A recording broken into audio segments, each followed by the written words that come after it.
бірден Тенгриға келе салған жоқпын ғой. Сразу.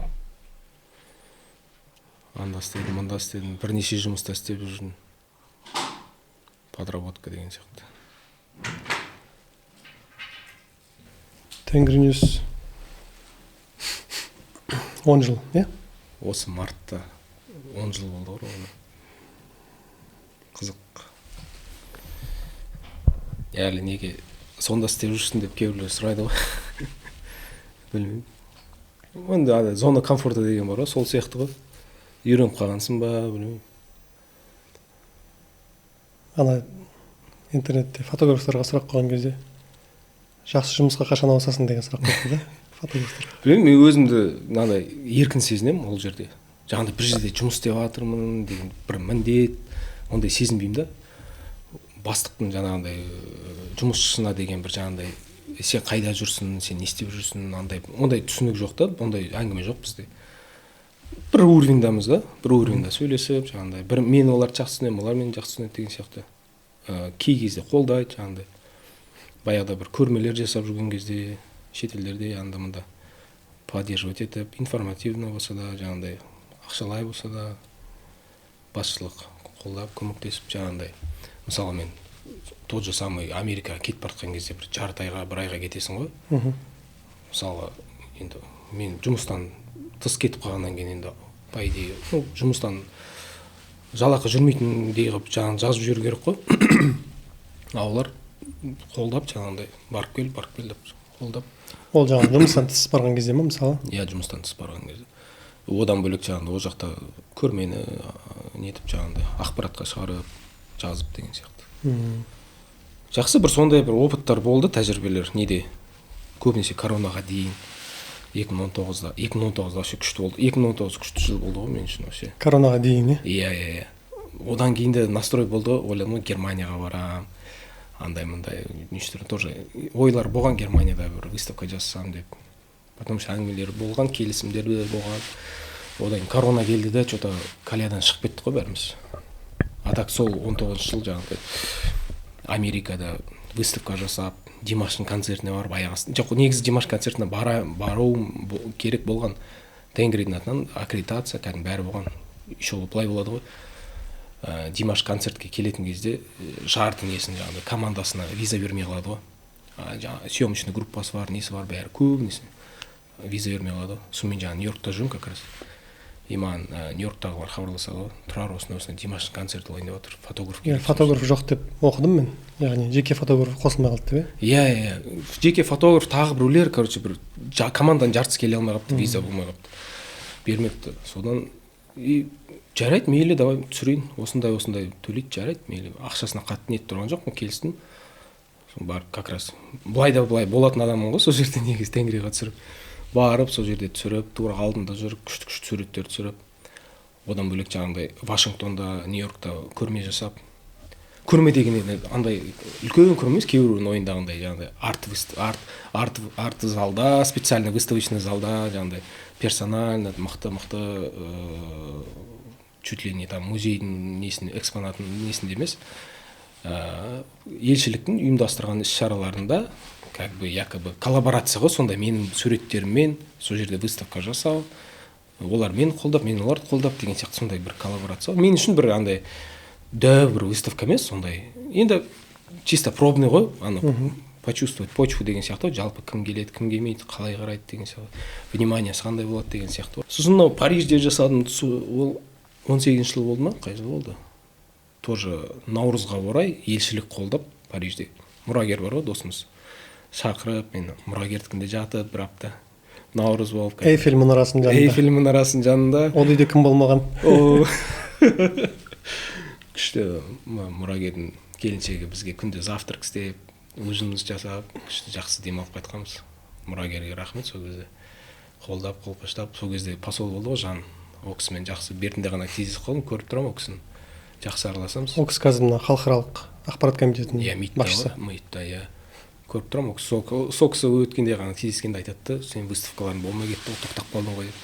Айтын жасау керек еді деп. Сол кезде Париждегі выставка мен үшін әсерлі болды да. Орны бөлек болды да, орны ерекше болды да. Лувр алаңында жаңағыдай ескі бір көне бәлеме бірдемешінші ғасырдағы помещенияның ішінде болды да, үлкен емес, бірақ жаңағыдай витражный өте әдемі жер да, жаңағыдай ескі ғимарат. Бұл ана Лувр алаңы 1 деген мекенжай ма сол? Жаңағыдай Атақты Лувр алаңы 1 деген. Иә, сол ауданның әкімі келіп, жаңағыдай қарапайым халықтар келіп, сол жердегі да көшеде өтіп бара жатқан шақырғандар болды, қазақтар болды, француздықтар болды деген сияқты жаңағыдай күшті бір әсер болды. Келіп, мен үшін андай бір қызық та, адамдар келіп обсуждать етіп тұрғаны да, ана суретке қарап, жай бір қарап өтіп кеткен емес, ана суретке барып тоқтап, мынау не деп бір-бірімен сөйлесіп, екі адам жаңағыдай қызықтап тұрғаны мен үшін бір ләззат та. Значит, есть за что как бы смотреть деген сияқты да, обсуждать. Сонда бір күшті әсер алғам сол кезде. Қанша күн болды? Негізі ашылуы ресми бәрі 1-2 күн болды ғой. Қателеспесем бір аптадай тұрды ғой деймін сол. Қазір есімде. Я өзім барғаннан қайтқанша дейін үніп тұрды ғой біз. 1 аптадан сәл көп болдық қой. Қарап кетіп жүрдіңіз бе арасында? Иә. Келіп кетесің да, вдруг біреу жүрі сол жерде сұрақтар бар шығар деген сияқты. Дұрыс. Біз осылай бастап кеттік бүгінгі подкастымызда. Бүгін жақсы подкасттың қонағы. Түр келбеті қатты білінбесе де, танымал болмаса да, есімі елге мәлім деп ойлаймын. Тұрар Қазанғапов. Тұрармен соңғы 10 жылдықта тіпті одан да көп уақыт таныс білсе екенбіз. Араласамыз, көрген жерде жағдайымызды сәлемімізді үзу деген сияқты. Тұрар соңғы 10 жылда қызмет орнын ауыстырмаған, тұрақты, телефон нөмірін ауыстырмаған, тұрақты Тұрар. Тұрақты Тұрар. Қош келдіңіз. Рахмет, Раки. Енді өмірде негізі сіз деп сөйлесеміз. Иә. Бірақ бүгін білмеймін, сен деп айтсақ без проблем. Оның үстіне 1 жылдың несі екенбіз, 1 жыл. Иә, құрдаспыз. Биыл 20 жылдық мектеп бітіргенімізге. Жасасын. Енді жалпы осы подкасттың идеясы оқырмандарға тағы бір еске салу үшін. Жалпы үлкен дүниелер кішкентай қадамдардан басталады. Үлкен нәрселердің артында еңбек, қажырлық, табандылық деген сияқты нәрселер тұрады. Көп нәрсе бірден болмайды. Оның бір өмірлік тәжірибесі, басқа дүниелер. Кейін осындай мысалы Тұрар Қазанғапов деген есімге алып келеді деген сияқты бір идеяны айтайық, бөлісейік. Және осы фото өнерге қызығатын үлкен болсын, жас болсын, соларға бір лайфхактар дейміз бе, бір пайдалы подкаст болса деген ниет бар. Енді жалпы осындай видео форматтағы бірінші сұхбат екен, Негізі бірінші сұхбат көп айтпаймын, көп шақырады деп болады кейде, бірақ көбінесе жаңағыдай тартынам да, білмеймін, қысыласың ба, либо ол мүмкін шақырған кісіні қатты танымағаннан кейін ба, мен өзімді жақсы білгеннен кейін, жаңағыдай айтып отырсың ғой, 10 жылдың көлемінде бір-бірімізді білгеннен кейін, жаңағыдай бір сенім бар да, бір жаңағыдай еркін сөйлесе аласың деген сияқты өзіне келісім берген біріншіден сол. Сол енді мынандай бір енді сұхбат қарап шықтым интернеттен. Өзі бір ғана подкаст болыпты, аудио подкаст. Сол осы сұхбаттан да тыңдап шықтым 1,5 сағаттай. Келетін қонақтарды қараған кезде, ана өмірбаянын басқасын қарағаннан кейін, ол туралы біраз нәрсе білетін сияқты. Және олар туралы айтылып қойған сияқты болып тұрады да. Сосын қай сұрақты қойсақ екен деген сияқты бір момент бар, неден бастаймыз деген сияқты. Енді мына бүгін енді фотограф, фото тілші, фотожурналист, фоторепортер болғаннан кейін осы сұхбаттың барысында бірнеше суреттерді экранға шығарып отырамыз деп ойлаймын. Соларға бір комментарийлер берейік. Сосын суреттер көрсетіп, суреттер туралы айтайық. Енді мына бір суреттен бастайық. Осы дұрыс болатын жүр. Мына сурет есте ма? Мына сурет не, қандай ассоциация береді? Менің суретім ана? Жалпы осы сурет ауылдың суреті сияқты, бірақ есімде жоқ екен. Мүмкін бұл менің парақшамнан ең алғашқы суреттердің бірі болуы мүмкін, Инстаграмнан, Дұрыс. Бұл ауылғы міндетті. Бұл 14 маусым 2012 жыл дейді. Алғашқы сурет екен. Осы суретті табу үшін 2500 дей ма суретті түбіне баруға тура келді. 5 лайк. 5 лайк мә. Осы подкасттан кейін лайкі көбейетін шығар. Осы енді салыстыру үшін осы 5 лайктан кеше ғана салған Сириядағы видеодан миллион көрілім. Иә. Осы аралықта былайша айтқан кезде 13-14 жыл уақыт өтті ғой. Иә. Әжептәуір уақыт өтті. Ауылдың аспаны ғой. Иә. Мына сурет қандай ассоциация береді сонда? Ауылдық кешқұрым, ауылдағы көңіл күй, кешкі малдың қайтқан уақыты, үйге кір, тамағыңды іш деген уақыт. Жай бір рахат, бір сондай ауылдық кездегі тыныш өмір ғой. Сол суретке қазір қараған өзінде сондай бір көңіл күйде тұрмын да. Жылы, жаңағындай. Енді ауылдық қай кез болса да өзіне ыстық болады ғой. Ауылды өте жақсы көремін өзім. Ауылда өскеннен кейін 11-ші сыныпқа дейін оқыдым. Ауылды қатты жақсы көремін. Жалпы енді қазір кейін 17-ші жылдары анам қалаға көшіп кеткеннен кейін ауылға өте сирек барып кеттім да. Бұрын анам болды ғой жақта. Қазір қалада анам үшін барып тұрасың ғой дегенмен. Қазір енді сирек ағайын туыс бар, бірақ ауылда сирек барасың. Биыл ауылымызда 90 жылдық болайын деп отыр. Бұйырса соған жол түсер. Жалпы ауылды, даланы жақсы көремін. Қаланың кейде атмосферасына шаршап кетесің ғой. Сонда жаңа сыртқа шығып, өзім даланың баласын деймін да. Степной деп өзімді айтам кейде орысшалап айтқан кезде. Даланы бір өзінің бір ерекше атмосферасы бар. Суретке түсіресің, жаңағындай демаласың. Жусанның иісі бар деген сияқты тағы басқа. Бірақ кейін кезде аллергия пайда болды. Мына сурет фотоаппаратқа түсірілген ба? Жоқ, телефонға түскен. Қателеспесем, қай телефон? Телефонға түскен. iPhone 4 екен, қандай екен? Анау бұрынғы суреттер кішкене сапасыздау көрінеді деген ол техникалық себепке байланысты екен ғой сонда. Көбінде техникалық неге мен көп айтып жүрем. Техникаға қатты мән бермеу керек негізінде. Әрине жақсы ғой. Камераң қымбат болса, пикселі көп болса деген сияқты мысалға, жаңағындай объективі күшті болса оның үстіне. Бірақ ең біріншіден әрқашан ұмытпау керек. Ол жаңағындай адамның өзінің андай бір тәжірибесі да түсіре білуі. Кейбіреулер жаңағы қымбат фотоаппарат алып алады да ойлайды, жаңағындай суретім күшті болады, не болады деп. Егер мысалға сен ешқандай білімің болмаса, көз қарасын, жаңағындай композицияны құру, жарықты дұрыс беру, технический жаңағындай моменттерін туралау, настройкасын келтіру, оны білмесен, ол қайдан сенде жақсы сурет болады. Қанша сен жаңағы тырыс, бәрі шықпайды да. Андай сюжет құра білу керек та. Суретте ең бастысы жаңағындай кез келген түсіргеннің сюжеті болуы дұрыс та. Андай мейлі қанша пикселі болсын, разрешениесі қандай болсын, үлкен, ауыр, кішкентай фото маңызды емес. Ішіндегі сюжеті жақсы болса, жаңағындай. Сюжет деген не? Суреттегі сюжет. Сюжет деген ол жаңағы бір кадрды түсірдің ғой, ол кадрда жаңағы бұл сурет қай жерде, қай кезде, нені немесе кімді түсірдің. Сол үш сұрағына жауап болса, ол сәтті сурет деп ойлаймын. Ол жаңағы сіздің сюжет деген сол действие кадрда не болып жатыр, ол қай жерде болып жатыр, не болып жатыр ол кадрда, соған сұрағыңызға сол жауап болса, жаңағындай сол сюжет деп табылады. Кейбіреулер жаңағындай түсіре салады, бірақ сәтсіз адам кетіп бара жатқан, жаңағы басы жарты кіріп қалған, немесе жаңағындай элементарный адамның кетіп бара жатқан несі бар ғой. Содан кейін адам жаңағы суретте фаза бар ғой, удачный фаза, ол адамның ең шаг жасағаны да жаңағындай. Кейбіреулер жаңағы аяғы бүйтіп қалған кезде түсіреді, бір адам тұр ма, или не істеп тұр, түсініксіз да құлап бара жатыр ма. Жаңағындай сәтті сюжеттің моментін түсіріп алу керек та. Соның бәрін, көлеңкесін, күнін бәрін сәйкестендіріп бір момент.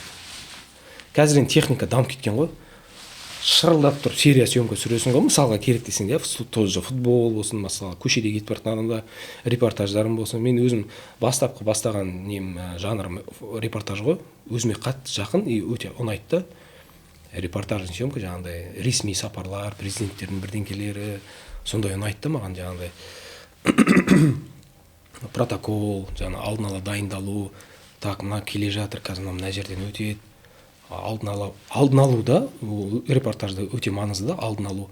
Егер сен алдын алмай, қазір былай болатын, немесе былай кетіп қалатын білмесең, сен қалып қоясың да, И кейбір кезде болады жаңағыдай президенттердің делегациясының қасында келе жатып артында қалып қойсаң, жаңағы СГОсы бар, охранасы бар, мынасы бар, бітті сені өткізбейді ғой, мыжып тастайды, сен артында қалып қоясың. Сол үшін алдын алып отырып, озып отырып, и оймен де алдын алып отыру керек та, так, мынау қазір мында келеді, мен значит ертерек кіріп кетуім керек деген сияқты. Мысал келтіріп кетейін да, баяғыда Токиоға елбасымен бардық, Нұрсұлтан Назарбаевпен іссапар болды. Сол кезде немен бір ғимаратта болдық, бір ресми бір кездесу, сондай шара болды. Сосын жаңағыдай сыртына шығатын кезде ол кісі бүйтіп шығайын деп келе жатыр екен да, артында деген кісіден толып жүр, жаңағыдай қасындағы делегациясы бар, фотографтары бар, анасы бар, мынасы бар, съемочный группа бар. А мен алдында тұр екенмін да, алдына ертерек жүгіріп кеттім да, сағатымен түсіп алдына шығып кеттім да. Есік алдына шықсам, Жапонияның студенттері ма, жұмыскерлері ма, Қазақстан мен Жапонияның туын ұстап бүйтіп деп күтіп тұр екен да, айғайлап. Қыздар сондай ғой, шиқылдап сөйлейді ме? Шиқылдап тұр екен да. Мен алдына шыға келдім да, жаңағы Назарбаев шықты да, жаңағы жастардың, қыздардың алдына тұра қалды да, бүйтіп. Жан-жағына қарайды, адамдары жоқ екен да. Мен ғана тұрмын да, түсір дейді ғой. Алып түсіріп алғансыз ғой, сол сурет бар.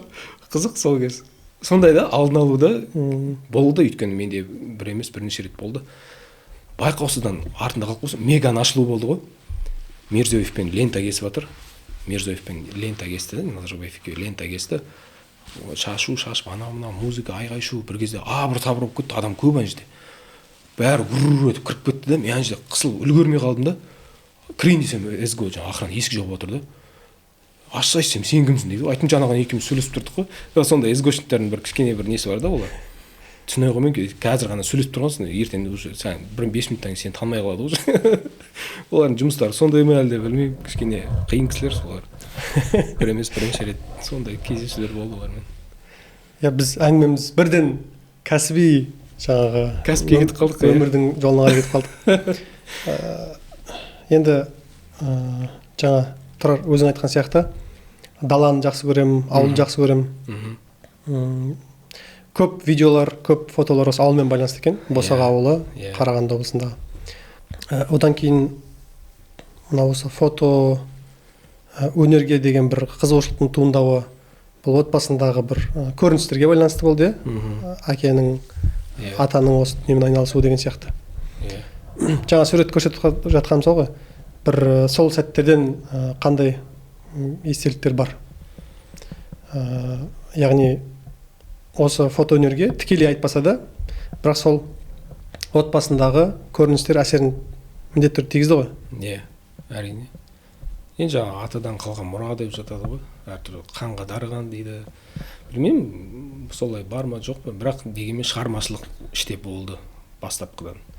Атам шығармашылық кісі болғаннан кейін, әкем сондай болғаннан кейін, олар жаңағыдай тек қана сурет салып қана емес, суретке де түсірді. Жаңағыдай кейбіреулер ойлайды, өркен айтып кетеді ғой. Әкесі фототілші болған, негізі тілші болмаған ғой. Әуес қой, фотограф қой, үйде көбінесе. Өркенге ақпарат берсең, ол жақсы құлпыртып, жан-жағын қосып күштеп береді. Әуес қой фотограф, үйде жаңағыдай әскери борышын өтеп жүрген кезде түсірген көбіне әкем. Әлімге дейін альбомдары бар, жаңағыдай олар ол кезде 2 жыл служит етті ғой, 2 жыл кемінде. Теңізге кетеді, морфлотта служит еткен кісі, Қара теңіз, Балтийский море. Командировкаларға кетеді, сапарларға, жаңағыдай Кубаға, анда-мында, соның суреттері бар да, соның қызықтап бала күнімнен қарайтын. Әкемнің әкесі атам Қарағұл Қазанғап, ол кісі де жаңағыдай бала күнім жастайында, бұрында Совет үкіметінде фото үйірмелер популярны болған ғой, фотокружоктар деп атайды баяғыда.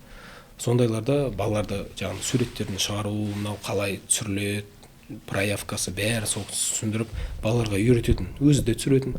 Енді ауладағы мотоциклдің үстінде отырған бала деген сияқты өздері өз үшін түсірген.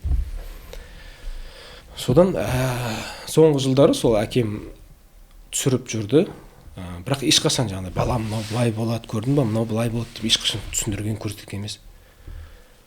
Мүмкін ойлаған шығар, кейін бір түсіндірем көрсетем ғой, бірақ ол кісі де енді ертеге қайтып кететін өмірден де ойлаған жоқ қой. Алланың ісі солай болды. Мен үшін фотоаппарат бір андай, ол кезде бір ойыншық сияқты дүние болды да. Фотоаппаратпен танк ойнап сөйтіп жүретінбіз ғой бала күнімізде. Ондай түсінік болған жоқ қой, баласың ғой. Соң жаймен есейе келе, жаңағыдай студент болатын кезде художественный факультетке түстім Қарағандыға. Жаңа басында юрист боламын деп жүрген ғой. Ол бала кезде білмейсің ғой, 11 оқып жүрген кезің баласың ғой сол кезде. Қайда түсем, қандай мамандық аламын деген кезде біреулерге еліктеп, біреуден бірдеме естіп қап, жаңағыдай қайдан шыққанын білмеймін, юрист боламын деп шықтым. Соңғы Әсем Еслиханова деген апайымыз, мұғаліміміз бар тарихтан, сол кісі айтады да, осы аз қалды ентін болуына. Ентідан ең тұңғыш не болдық қой біз, түлектер. Сол кезде айтады да, осындай художественный факультет бар ғой, сен неге жақынсың ғой шығармашылыққа, соған тапсырып көрсейші деп, художественный факультетке. Жарайды, көрейін деп барып, творческий экзамен тапсырып өтіп кеттім, анаммен бірге барып. Сөйтіп өтіп, қуанып, анам қуанып, мен қуанып, сөйтіп оқуға түсіп, сөйтіп оқыдық. Сол кезде екінші, үшінші курста жүрген кезде все-таки шығармашылық орта ғой. Қазағым бар, орысым бар, көбісі ұл қыз. Біреу дизайнер, біреу художник деген сияқты әртүрлі сондай орта. И фотоаппараттарын көремін ғой, қыздардың, ұлдардың іліп алған. Жаңадан Никондар, цифровой, зеркальный шығып жатқан енді. Солар қызығып, дай посмотреть деп жаңағыда көріп, түсіріп, пленочный, сосын жаңағы мыльницалар көріп үйренгенсің ғой.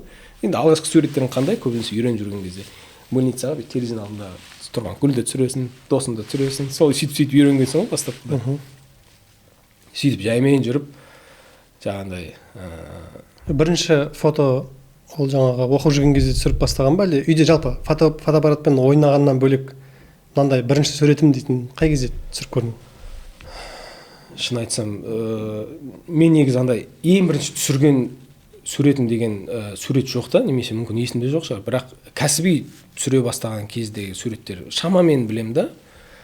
Ол жаңағыдай ең бірінші ақша тапқан суретім да, мысалға айтып кетейін да, Қарағандыда достарым шақырады да, осындай сіңліміз, қарындасым осындай тұрмысқа шығып жатыр, сен біздің тойымызды түсіріп берсейші дейді. Мен той түсірмеймін ғой, қалай түсіремін мен, той түсіріп көрмегенмін деймін.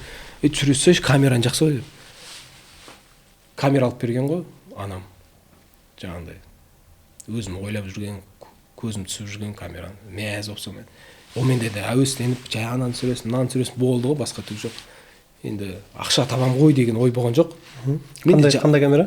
Nikon D90 деген. 2008 ба, сондай жылдар. Менде жалпы бастапқыдан андай стержень жоқ та, ақша табу, бірдеңкеден пайда көру деген жалпы ондай менде предприимчивость жоқ та, жаңағыдай басқа адамдар сияқты. Бар ма, бар, жоқ па, жоқ, болып жүре беремін да менде. Сосын жаңағыдай достарым айтты да, осындай той болайын деп отыр, түсіріп бершейші деді. Үйтіп жүріп, әйтеуір келістім ғой. Сосын жаңағы тойын бәрін түсіріп берем. Бет ашары болады, анасы болады, мынасы болады. Сосын той біткеннен қорқам ғой, кәдімгі ана суреттер камерадан өшіп қалатын сияқты да. Анда бір жауапкершілікті сезініп тұрмын да. Анам бүкіл тойын түсіріп бердім. Мынау өшіп болса қайттан мен үшін той жасамайды ғой, қайттан түсіре алмайсың ғой деген сияқты. Ана суреттер қалай болады екен, не істесем екен деп. Сосын той бітті. Той біткенде маған еще 15 мың теңге ақша береді ғой олар. Дейсің ғой, 15 мың теңге мен үшін бір 3-4 сағаттық той, еще 15 мың теңге беріп отыр. Дейсің ғой, ақша тауып алады екен ғой. Сосын жаңағы суреттерін беріп, олар мәз болып, ұнап, оларға суреттер жаңағы сол кезде қызып қалып, сөйтіп арасында сөйтіп тоймен шұғылданып, тойға event индустрия дейміз ғой, сол кезде той деген журнал болды, сөйтіп біраз журналда жұмыс істеп, оның студиясында түсіріп, сөйтіп арасында дизайн жасап, верстка жасап, сол өзім саламда істеп жүрдім біраз. Бірақ одан бұрын жаңағы өз мамандығым сыртқы жарнама ғой, наружный реклама дейді. Сонымен бастаған өзі наружный рекламада, агентствода 3-ші курстан бастап өз мамандығымен жұмыс істеп, кәдімгідей. Сонда мына мамандықтың өзі солай бағыттала ма, сыртқы жарнама деп? Дизайн ба, әлде қалай мамандық? Негізі профессионально художественный факультет, специальность дизайн. Мен бітіргенмін. Оның ішінде де бөлінеді бізде, біздің өзіміздің группада өзі екіге бөлінді. Біреулер дизайн, жаңағыдай интерьера, архитектуры, а менікі дизайн рекламы. Оның ішінде жаңағы визитка да кіреді, брендбук, наружный реклама, жаңағыдай, мысалы сыртқы жарнама дейді ғой, баннерлер, оның бәрі. Мен сол бағытқа кеттім. Яғни соған оқытатын кәдімгі бар екен ғой бізде? Ол қазір де жалғасып жатыр, Қазір де бар, художественный факультет Қарағандыда, Букетов университетінде. Соны 5 жыл оқыдық қой. 5 жыл оқып шықтық. Сөйтіп, жаймен сөйтіп дизайнда жүріп, баннер жабыстырып буква іліп сөйтіп рекламада жүріп арасында суретпен де шұғылданып жүріп сөйтіп жүрген кезде 2010-11 жылдар болды. Астанаға шақыртулар жиі болып кетті да. Астанадан анау шақырады, мынау шақырады, съемкалар әртүрлі. Сөйтіп жүрген кезде совсем көшіп кеттім Астанаға. Потому что сұраныс көп болып кетті Астанаға. Мынау сол алғашқы суреттер ғой? Жаңағы үйлену тойларын түсірем деген. Иә, сол мән бергенім жаңағы телефонды өзгермепті да. Соң 60. Қазір сол, Иә. Сол айтып отырмын мен, бұл бір номерім бар, жалғыз ғана номер, бұрыннан келе жатыр ғой. Бұл яғни оған дейін де осы номер болған ғой, әлде? Оған дейін басқа бір номер болды ғой. Иә. Осы примерно студент болып жүрген кезде ортаңғы кездерде алдым қойдым осы номерді. Есімде жоқ нақты. Қазанғапов KZ деген сайт жоқ қой қазір? Қазанғапов KZ деген негізі болды сайт. Қазір kazangapov.com. Оны көрдім, Қазанғапов. Мынау KZ жоқ қазір, KZ жоқ. Неге десеңіз, өйткені менде KZ болды, бірақ менде дизайн, оформление, хостинг бәрі шетелде болды да. И маған мынау Миорма біріншіден звондайды да, министрліктен. Сіздің нарушение бар, сіздің хостингіңіз шетелде екен, оны қазақстандыққа аудару керек. Иә, соңғы өзгерістерге байланысты. Иә, сайттар қазақстанский разработкада болу керек дейді да. Енді менің қалауымда қазақстандық хостинг не жоқ деймін да, не істеймін мен деп. Сөйтіп амалсыздан комға көштім. Сол платформада қалдым, бірақ комға көштім да. Өкінішті да, бірақ KZ болған өзіме де әдемі еді да. Қазангапов, KZ көп та, үйлесім жақсы да, KZ, Каз. Ол домен тұрмайын қазір?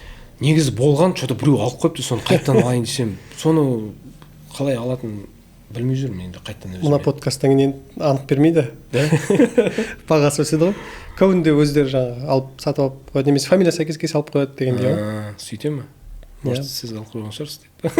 Жоқ, мен емес.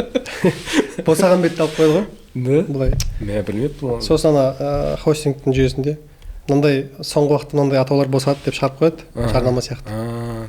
Андай не ғой, жыл сайын төлеп тұру керек ол жаңағы. Доменді ананы мынаны кейде уақыт болмай қалады, сапарда жүресің, ұмытып кетесің деген сияқты. Күнде қадағаламайсың ғой. Иә. Соны бір рет сол моментті өткізіп алғам ғой. Бір кезде кіріп қарасам, білем төленбеген, уақыт өтіп кеткен, енді қайттан төлеп, қайтын етейінсем, уже жаңағындай занят дей ма, бірдеме дейді. Мә деп қалдым, білмеймін, соны енді мүмкін кейін босап жатар. KZ өзіме ұнайды негізі.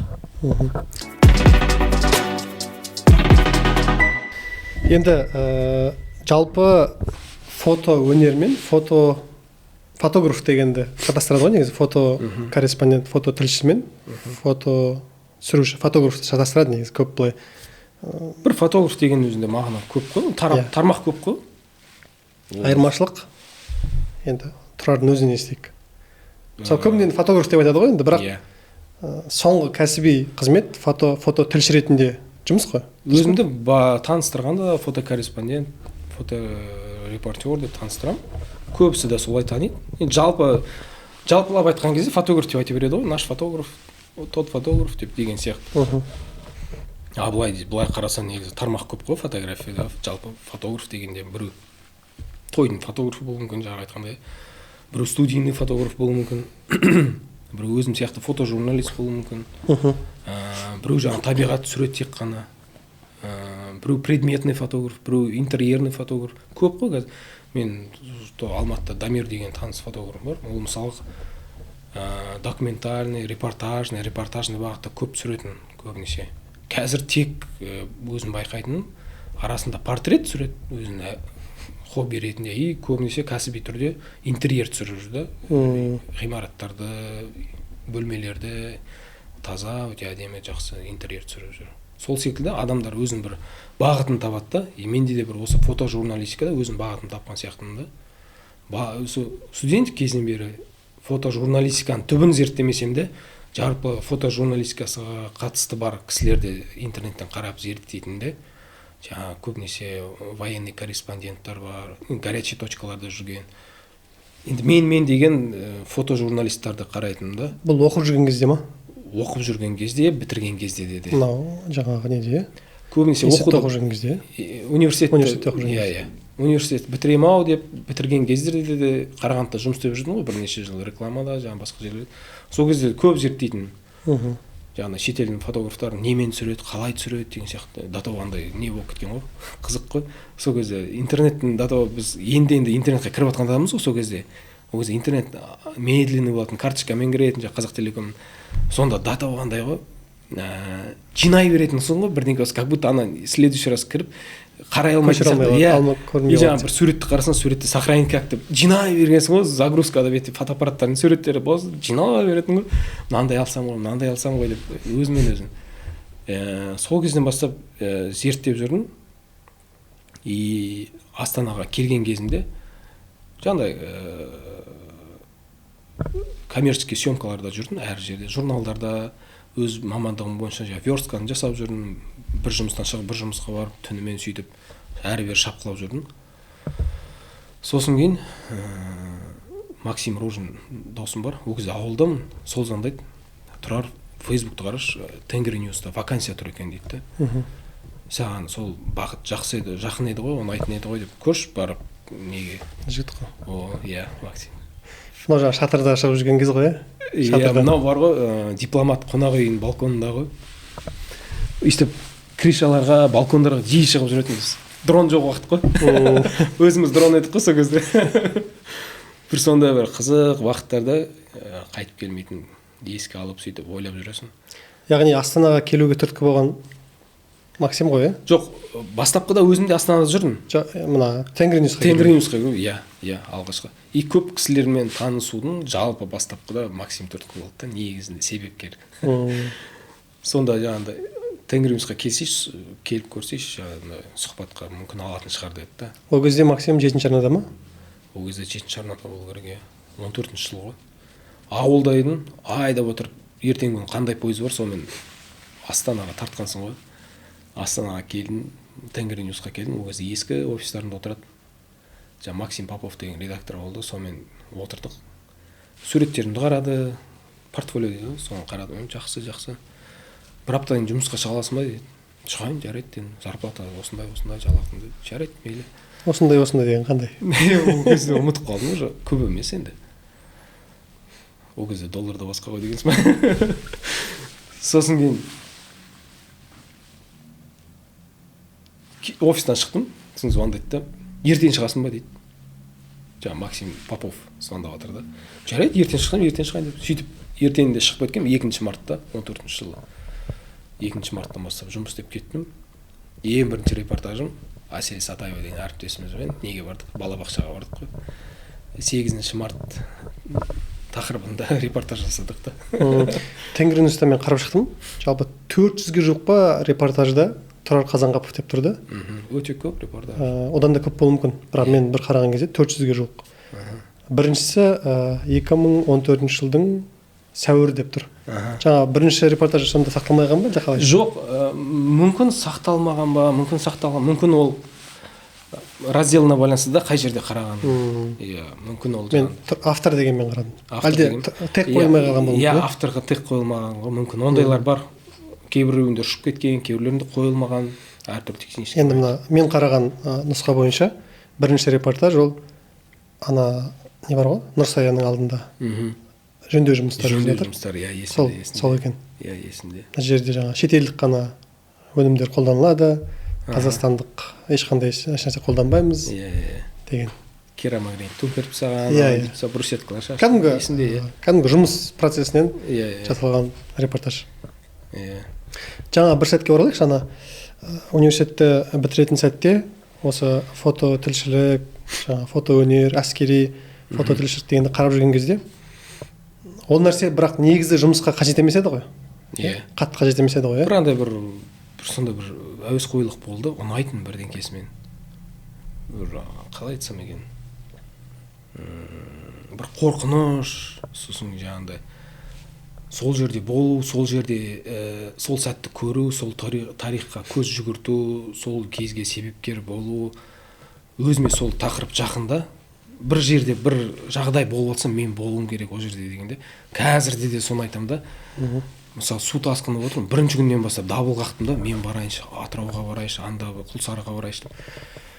Жұмыс бабымен да, енді жұмыстан жіберіңіздерші, мен барайыншы. Жоқ, ол жерде жаңағыдай біздің сопкорлар бар, олар жіберіп жатыр деді. Сосын тағы да бір өзіміздің басқа әріптестеріміз бар, олар жіберіп жатыр деді. Қажет емес деген сияқты солай болды да. Иә, болатын еді жаңағыдай өзім ақшамнан, қалтамнан ақша бөліп, самолетта отырып кетіп қалуға болатын еді, бірақ оны жұмыстан сұрану керек, анау мынау сондай машақаттары бар да. Сондықтан кейін солтүстікке жіберді ғой сосын. Кейін солтүстікке бардық қой, Петропавловскқа. Как раз ол судың келіп жатқан кезі, енді келеді ау деген кезде үстінен түстік қой. Қиын болды әрине. Өте көп. Жаңағыны қозғап жатқаным, мысалы өмірде көп нәрселер болады ғой, бірақ ол сол сәтте бір маңызы, орны немесе қажеттілігі қатты білінбейді да. Бірақ ол бәрібір кейін сенің тұлға болып қалыптасуыңа немесе кәсіби жаңағы профессионал ретінде қалыптасуыңа әсерін тигізетін бір бөлшектер да. Жаңа айтып отқаным, мысалы бір өзің жарнама саласында жұмыс істейсің, бірақ сен фото өнердің жаңағы дүниелерін зерттеп жүрсің мысалы. Ол кейін бәрібір көмектеседі ғой. Иә, әрине. Тілші болған кезде, сыртқа шыққан кезде, бүкіл портфолиоларды көріп тастағансың, фотоаппараттың түр-түрін білесің деген сияқты. Сосын мына бір факторға тоқталғым келеді, жаңа бір ауыз сөз кәдімгі өзгертіп тұрды өмірді. Жаңа мысалға келтірген Әсем апай деген. Сонда ол кісі былайша айтқан кезде, білмеймін, бір рет қана айтқан шығар, иә. Осындай тұрар, сенде осындай қабілет бар, неге бармайсың деп. Иә. Оған дейін жалпы осындай оқудың бары білдің бе? Білмеген. Мен художественный деген кезде бір мектептің кезеңінде, бір сондай кездерде ғана бар шығар деп ойлайтын. Жаңағыдай художественный кружоктар, бірақ университеттің деңгейінде бар ау деп ойыма да кіріп шықпайтын негізінде. Сол кісі айтпаса мүмкін, білмеймін да, бірақ бұрып жіберді да, бүйтіп сен анда барсайшы деген сияқты. Сонымен қазір осылай отырмыз да. Мүмкін подкаст болмайтын еді деп. Жоқ, сонда қызық қой, бір мұғалім, бір ұстаз, бір оқытушының бір ауыз сөзі өмірді өзгертіп жіберді. Ол қандай нәрсеге ықпал етті мысалы? Жаңа айтқан 400 репортаж, мемлекеттің лауазымды жоғары басшылығының жанындағы суреттер, тарихи суреттер, басқа деген сияқты. Тапжылмай 10 жыл дегенмен, енді фото корреспонденттің өмірі кішкене басқаша ғой. Ол әр жерде болады, көп дүниеде көреді. Мен өмірбаянды көріп отырсам, ондаған елде болды деп жазылыпты да. Одан көп сияқты негізі, 10 елден көп. Көбісі ойлайды негізі, мен бір 20-30 елде болып шығармын деп та. Негізі 13-14 елдің ар жақ бер жағы да, көп емес. Көп елге қайтып бара бергенмін ғой мен. Сол Жапонияға мысалы 3 мәрте барғам. Сол Американы 7-8 рет барғам. Головкиннің жекпе-жектері. Өзім жұмыстарыммен барып жүрдім деген сияқты. Көбіміз сол жаңағы Головкин мырзаның жекпе-жектеріне барып жүрдім ғой. ақш-қа. Жалпы енді 13-14 ел, бірақ 30-40 сапар болып тұр ғой, шетелге есептейтін болсақ. Бұйырғаны. Қазақстан көрмеген жер бар ма? Қазақстаннан бармаған жер. Бармаған облыс бар ма? Көп жерлерінде болдым. Мүмкін жоқ, бүкіл облысты арладым, бүкіл қаланы арладым. Бірақ жаңағыдай қатты былай көп ол жерде тоқтап, қонып жүрмеген жерлер бар шығар. Оның ішінде мысалы Талдықорғанда болып тоқтап, әрмен кетіп қалған кездер болды. Проездом дейді ғой. Ал ол жерде түнеп, ол жерде репортаж түсіріп бірдеңке ондай болған жоқ. Талдықорған деген. Ана осы соңғы премьер-министрдің сапарында ма? Иранда ғой дейме? 8 сағаттық сапар деген пост көрдім да. Ең қысқа сапар шетелге. Мүмкін сол шығар. 8 сағаттық сапар. Таңертең барып, кешке қайттық қой. Енді осы фотографтың өмірі туралы айтайықшы, мысалы сапар, жаңа айтқан сияқты, көбісі ойлайды 20 елге барады, 30 елге барған шығар деп айтады дегендей. Мысалы жаңағы фоторепортаждардың шығу болсын, немесе ресми мемлекет басшылығының сапарлары болсын, шыққан кезде ол еңбек қой. Мысалы қалай болады кәдімгі күн тәртібі? Айталы ерте тұру керек болады, рейстер ерте басталады, сосын баратын жерге ертерек бару керек деген сияқты. Не бар? Қандай нәрселер бар? Инструктаж болады.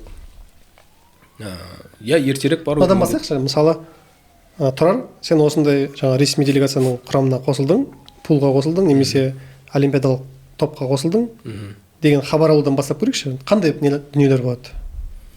Жаңағыдай олимпиадалық дегенмен жаңағыдай мысалға премьер-министрдің сапары деген сияқты екі бөлек дүние да. Мысалға премьер-министр жаңағыдай Кабминнің дүниелері жаңағыдай министрліктермен шығу, ол аяқ асты дүние да көбінесе жаңағыдай. Ой, бір айдан 2 айдан кейін барасың деген дүние жоқ ол жерде. Көбінесе андай да түнде жатайын деп жатасың, и саған жұмыстан звондайды да, тұрар осында таңертең 8-де ана жерде болу керексің дейді. Болды ғой. Қайда? Осындай сапар, осынша уақытта, осынша жерге примерно ақпарат береді да, подробно болмаса да. Сен болды уже фотоаппаратыңды жанында дайындап, киімді дайындап, сразу апыл-ғұпыл түнде. Ұйқыда дұрыс болмайды ғой, содан кейін уайымдайсың. Менде андай да, ертең бір ответственный бір съемка бірдеңке болса да, түнін ойлап шығамын да, сонда бір жаман әдетім, ұйықтай алмайсың. Сосын кейін так, таңертең бүйтем, анда барам деп ойымда жүгіртіп отырамын да. Так, ана камераны алсам екен, мына объективті алсам екен. Так, лучше бүйтейін, лучше сөйтейін деп ойға кіріп кетемін да, кәдімгі. Жоқ андай бір спокойно ұйықтап жаңағыдай. Жаңа осы подкасттың алдында кофе ішкен кезде сұрағам мысалға, түнде уайымдаған жоқсың ба деп. Жоқ. Ұйықтап қалмасам болды дедім ғой. Сонда яғни ресми сапарлар ол Қазақстанның ішіндегі сапарлар кезінде ғой, жылдам тез ертең шығасың деп. Әлде шетелге де осылай болады? Шетелге де солай болады күнге. Өйткені анандай ғой жерде, оларда да аяқ асты шешім қабылданып қалуы мүмкін да. Давайте ананы алайық, мынаны алып барайық деген сияқты. Или бізден ұсыныс түсуі мүмкін оларға, или олардан ұсыныс түсуі мүмкін да. Ол кісілер жаңағыдай ол жерге барған сапарларын жалпы көрсеткісі келеді да, сыртқа. И Тенгриньюс арқылы көрсеткеннен кейін міндетті түрде мен барам да. Журналист барса жарайды, бір бөлек, ол просто жазып береді. А мен ол жерде жаңағыдай жазғаннан бөлек, ол жерде суреттермен де бейнелеп бересің деген сияқты. Анау келді, мынау қонды, мынау кетті деген сияқты. Журналист те бірге бара ма? Журналист те бірге барады, кейде жалғыз барған кездерде болады. Жалғыз барған кезде жаңағыдай толықтай бәрін жазып бермесем де, жаңағыдай сөзбен жеткізіп берем де, біз мында келдік, осынша мына кісі келді, мына кісі кірді деп бәрін сөзбен журналистке түпнұсқасын жеткізіп берем, ол ары қарай өзін кәдімгі мәтін түрінде. Кейде аудиомен де жібере саламын, өте жылдам тез да, ол просто журналист тыңдап отырып бәрін сол менің сөзіме қарап жазып жібереді де. Көп кезде сондай жағдайлар да болады, жалғыз барсам. Ыңғайлы да бір жағынан. Өзім жазып толық үйрене алмадым, 10 жыл Тенгриньюсте істесем де аса жаза білмеймін. Шын айтсам. Таңертең 8-де шығамыз дейді сонымен? Сонымен таңертең 8-де шығамыз дейді. Үйден 8 болмай шығып кетесің, сол жерде тұрасың. Жаңағыдай тексеріс бар, СГО бар, жаңағыдай охрана бар ғой, государственный. Солар тексереді сені, камераны тексереді, список болады. Міндетті түрде сен өзінің удостоверениянын документтерінен бөлек, жаңағы камераның аттарына дейін, серийный номеріне дейін бәрін жібересің. Мысалы, маған түнде звондады ғой, сапарға барасың. Одан бөлек менен сразу сол мезетте техниканың бүкіл аттарын, серийный номер бәрін сұрайды да. Соны жіберші дейді, өйткені охранаға жібереді. Ол жерде ана сумкаңды ашып сен серияны тексеріп жатпайды. Білмеймін, ол бір формальность шығар. Сұрайды, жібересің ғой, бірақ ол қандай модель, енді Sony мынандай екен ғой деп қарап жатқан ешкім жоқ, шын айтсам. Просто білмеймін, бір какой-то формальность. Жібересің, сосын таңертең келесің, камераны тексереді, не түсініп тексереді, болды, кіресің. Негізі қарапайым, ешқандай не жоқ. Кәдімгідей кіресің, отырасың ұшаққа. Ол кісі келді дейді, кетесің, шығасың. Әртүрлі жағдайында. Қызық, бір өзіме де ұнайды ондай формат. Бірақ күнде істеп жүре алмас едім. Маған андай бір бағыт қана ұнамайды да, тек қана жаңағыдай көйлек киіп алып, жаңағыдай күнделікті министрдің жанында жүре алмаймын да. Ондай шақыртулар болды. Бізге жұмысқа келесің ба деген сияқты. Баяғыда бір кездер болды. Маған ол формат ұнамайды да, ол ондайда таңертең 8-де кел, кешке 8-де шығасың, немесе бастық кеткенсің, бірақ кетесің үйге деген сияқты. Ана жерге қол қойып кет, мына жерге бүйтіп кет, костюм шалбар киіп кел, ол менікі емес та. Көйлек, костюм шалбар кию талап етіле ма фотографтардан? Қатты талап етпейді, іс-шараға байланысты. Көбінесе өзім бос киген жақсы көремін да. Бос киген. Енді жалпы андай қып-қызыл сап-сары кимесем болды. Ақ-қара түсті, сұр немесе. Протокол бойынша талап етілмейтін шығар? Мысалы, президенттердің қатысуымен де болған кезде? Талап етілмейді, жаңағыдай жалпы кроссовки не киіп болмасам болды ғой. Қатты көзге түспейтін формат, джинсы не болмаса болды. Бірақ осы байқаймын, шетел журналистер Қазақстанға келген кезде олар жүре береді. Енді оларға талап джинсы ғана емес, біздікілер талап қоя алмайды. Түрлі түсті. Мен де көріп жүремін, еркін киінеді, жақсы ғой.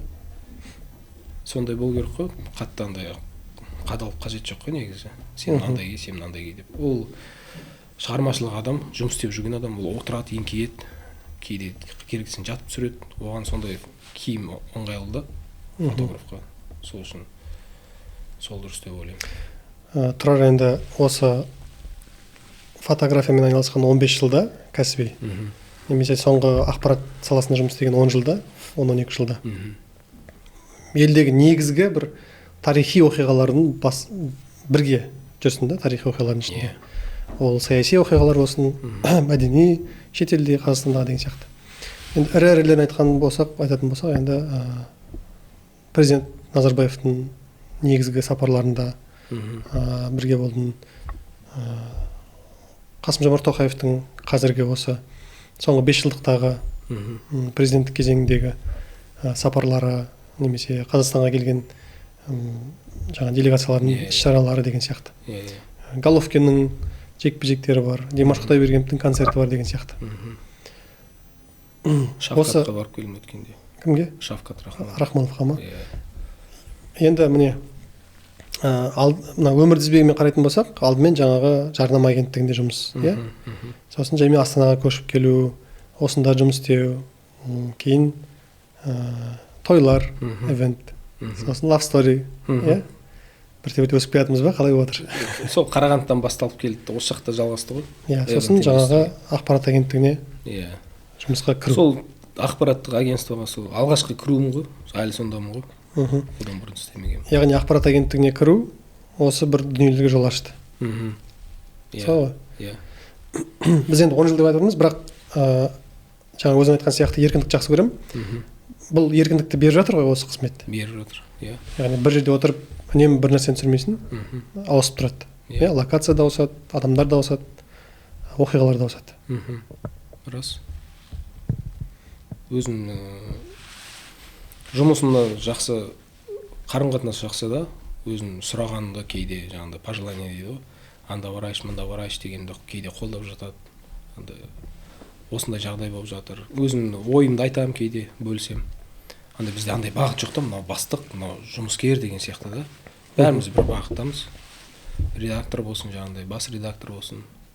Өзім ойындағымды барып айтамын, керек десең, осылай мынандай дүние жасау керек, былай істеу керек деген сияқты. Қолдап та жатады. Бұны айтып жатқан себебім, мысалы 10 жыл бір жерде істеген адам бір жалғу деген сияқты нәрсе болады кейде ондай, иә. Бола ма деп сұрағым келіп отыр да. Ойлаймын, иә, мен неге мына жерде 10 жыл болды уже.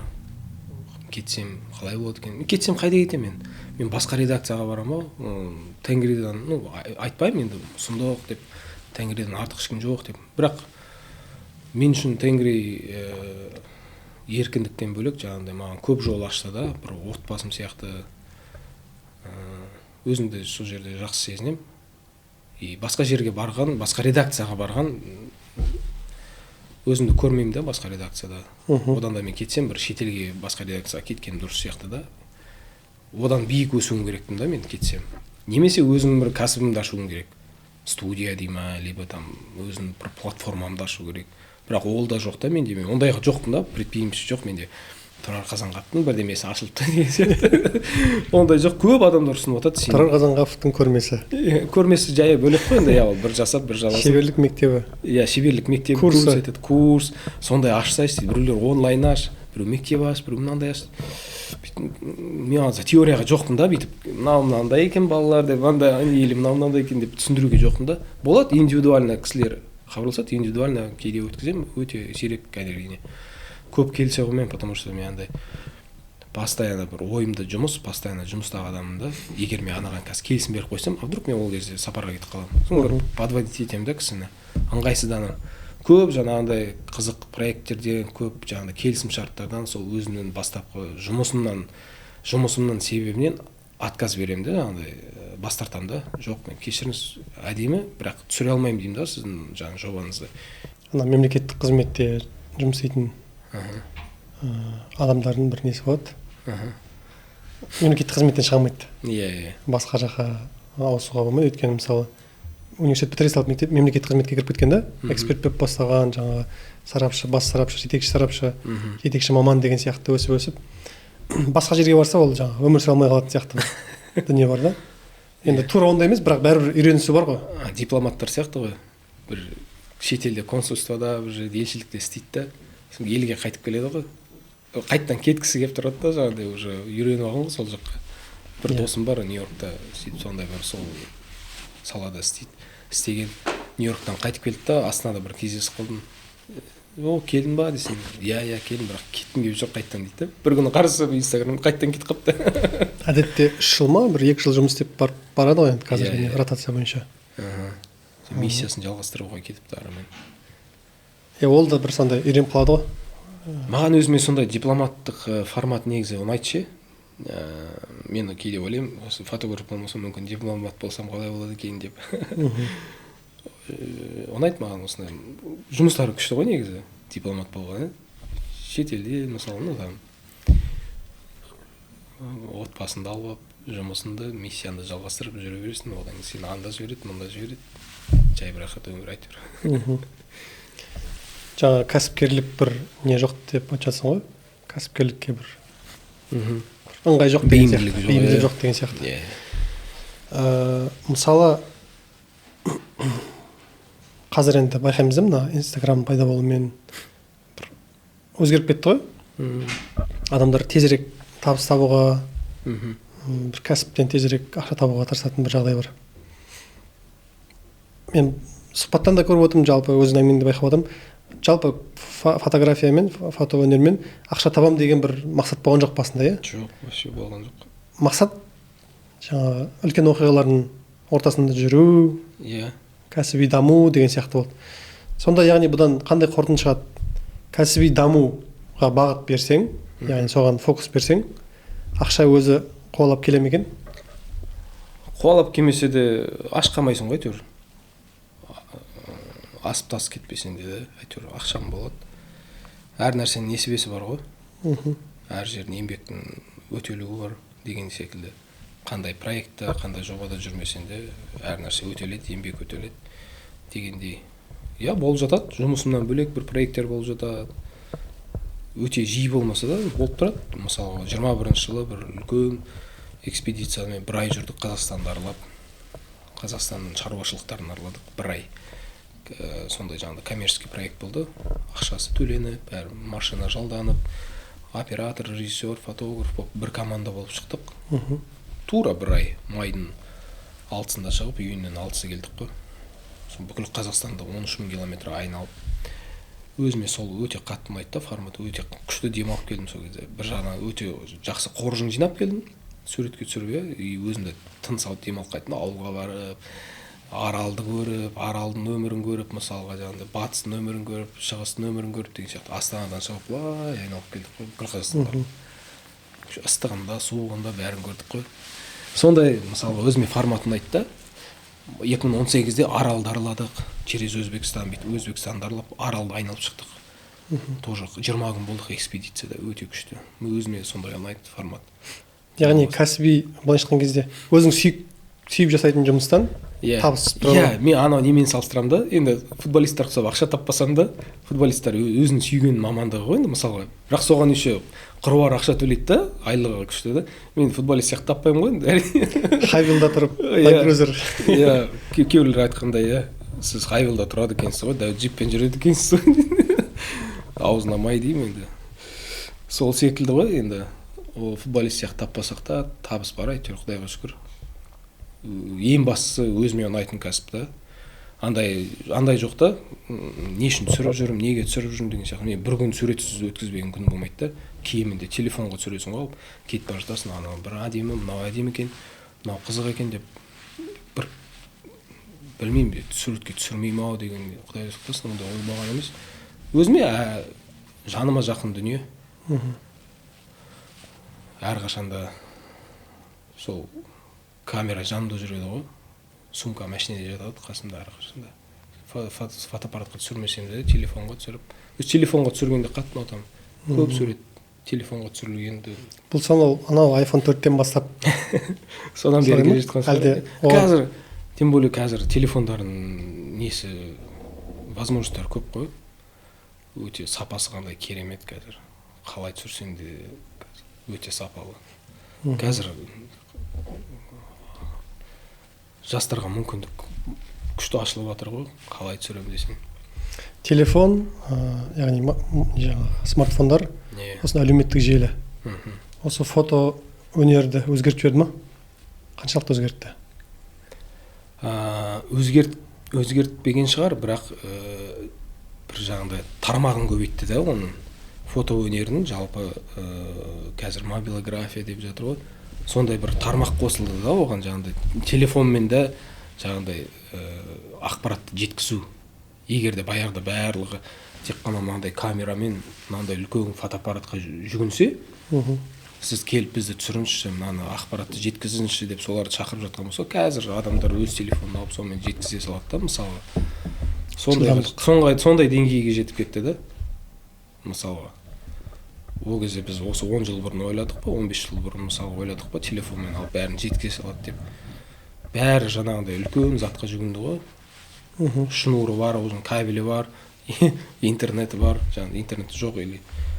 Қазір бәрі қолда, қалтаның алдын түсірдің, жеткіздің уже 1 секундтан кейін басқа жақта біліп отырады уже не отқанын. Ақпараттың дамыған уақыты ғой. Соңғы 15 жылда өткен жолы бір семинарға не жасағам, презентация дайындағам ғой.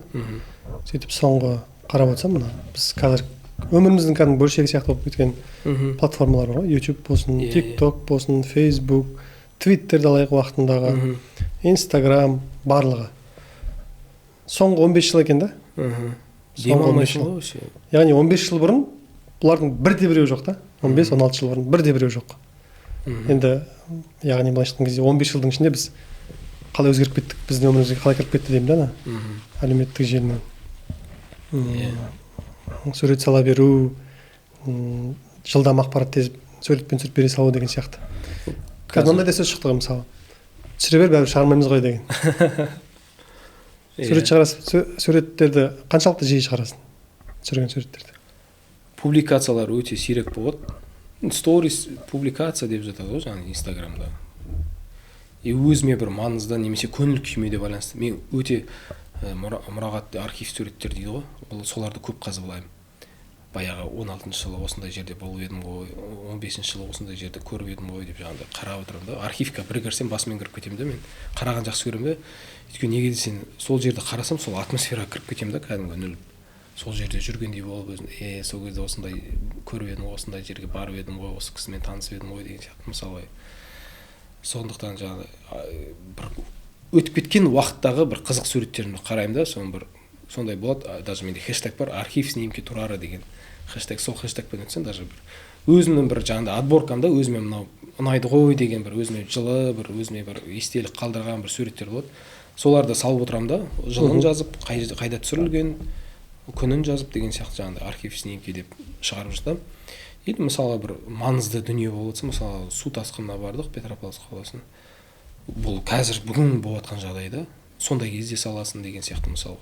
А былай сторис не деген енді күнделікті ғой. Кемінде бір жаңағы күн батып жатса, әдемі екен, саласың болды. Ал қағазға шығару ше? Қағазға шығару өте сирек болып кетті, негізі шығару керек. Өте дұрыс нәрсе негізі қағазға шығару деген, басып шығару. Мен даже өзім ойлайтын бір жақсы бір принтер алып қойсам деп. Фотопринтер жағындай. Негізі шын суреттің бейнесі да, негізі сурет. Бастапқыда өзі суреттің бағытын бастамасы сондай ғой. Фото ол жаңағыдай әр кезде қолға ұстап көрінетін сурет болған. Кәдімгі ұстайсың, иісі бар оның, жаңағыдай түр бет-әлпеті бар деген сияқты, қағаздың қалыңдығы бар деген сияқты. Қазіргі кезде суреттердің бәрі мына телефонда электронды болып кетті ғой бізге. Ой, мына сурет күшті екен деп. Сен басып шығарып көр, одан да күшті болады. Қабырғаны іліп қой, одан да күшті болады. Әрліктеп, оформлять етіп, жаңағыдай паспорту жасап, мысалға, ақ-қара түсті қыласың ба, немесе жаңағыдай. Көп қой бағыты. Менде де үйде 1-2 суреттер бар, көп емес, іліп қойғам, жаңағыдай. Кезінде Головкин түсірген бір өзіме ұнайтын бір сурет, мысалы жылқының суреті деген сияқты. Мына сурет па? Осы кездерден бірақ басқа сурет. Қарап тұрған суреті ғой, иә? Қарап тұрған. Геннадий дейсің ғой, бой біткеннен кейін, Геннадий дейсің ғой, тұрағылар тарс. Өте күші, негізі сол кездерде естелік көп әрине Геннадийдің бойларынан. Енді осы бағыт қарай бірақ әңгімемізді. Жаңа айттық қой, тарихи үлкен оқиғалардың ортасында тұрар жүреді, фотоаппаратын арқалап. Осындай ортада болу не береді, мысалы? Қандай ішкі бір сезім? Өте үлкен эмоция береді ғой. Мен үшін біріншіден жаңағыдай әрине қуаныштымын, ондай біздің елімізге маңызды тарихта Геннадий тарихқа кірген кісі ғой. Оны ешкім былай айтқанда бәрі біледі ғой, жақсы тарих, Қазақстанды өте қатты популяризация жағынан көрсеткен өте үлкен тұлға ғой. И мен соған бір жаңағыдай себепкер демеймін, енді бір куәгер болғаныма қуаныштымын да. Сол кезде сол жерінде болған 6 бірдей бойын түсірдім қойдым, қателеспесем. 2 рет Нью-Йоркта, қалғандары Лас-Вегаста болды. Или наоборот, 3 рет Нью-Йоркта ма, в общем сондай. Себепке жаңағыдай куәгер болғаныма қуаныштымын да.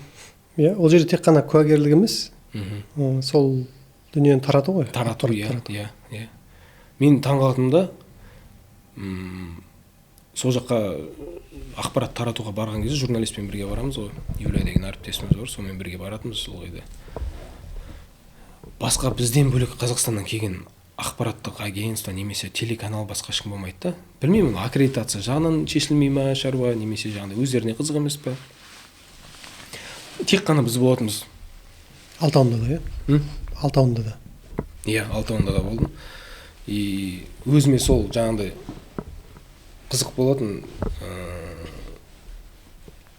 Геннадий мырзаның жаңағыдай Нью-Йоркта атмосфера бөлек, оны Madison Square Garden жаңағыдай, оның алдында жаттығулар болады, одан кейін пресс-конференциясы болады, одан face-to-face жаңағыдай салмақ өлшеу, әр мероприятиялары бар да, соның бәрін көру, соған куә болу жаңағыдай. Сосын бойын өзінде болу. Мысалға, бір күні есінде Madison Square Garden'да деревян жеңгемен төбелескен кезде тура Геннадийдің бұрышында тұрмын ғой бүйтіп. Геннадий жаңа шықты төбелесіп жатыр. Артында айғай-шу жаңа бауыры бар ғой өзінің. Максим Головкин, иә. Ол айғайлап жатыр: "Геннадий, давай, Геннадий, ана, ор, бүйт, сөйт."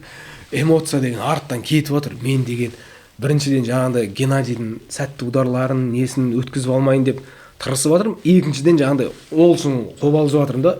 Удар алып қалмаса екен, құлақ қалмаса екен деп бір жағынан бір қобалжу болды. Одан сайын эмоцияға берілесің да, тері деген кеткен, жүрек деген дұрыс. Мен негізі сондай моменттерге өте эмоционалды адаммын да. Особенно егерде ол бізге қатысты, Қазақстанға, елімізге, жерімізге қатысты бір патриоттық бірдеңке бір сондай болып өте қатты қобалжимын да. Сол кезде бір жаңағыдай маған деген жаңа терісі шашырап бүйтіп жатыр да. Геннадийге қарап қоямын, анда қарап қоямын. Өте күшті бір әсер алам. Былай сырттан қарағанда фотографтар кәдімгі шырт еткізіп түсіріп жүрген сияқты болады, бірақ ішінде осындай құбылыстар болып жатады екен ғой. Неше түрлі арпалыс болады ғой. Қуанышында бар, ол жерде барлығы бар.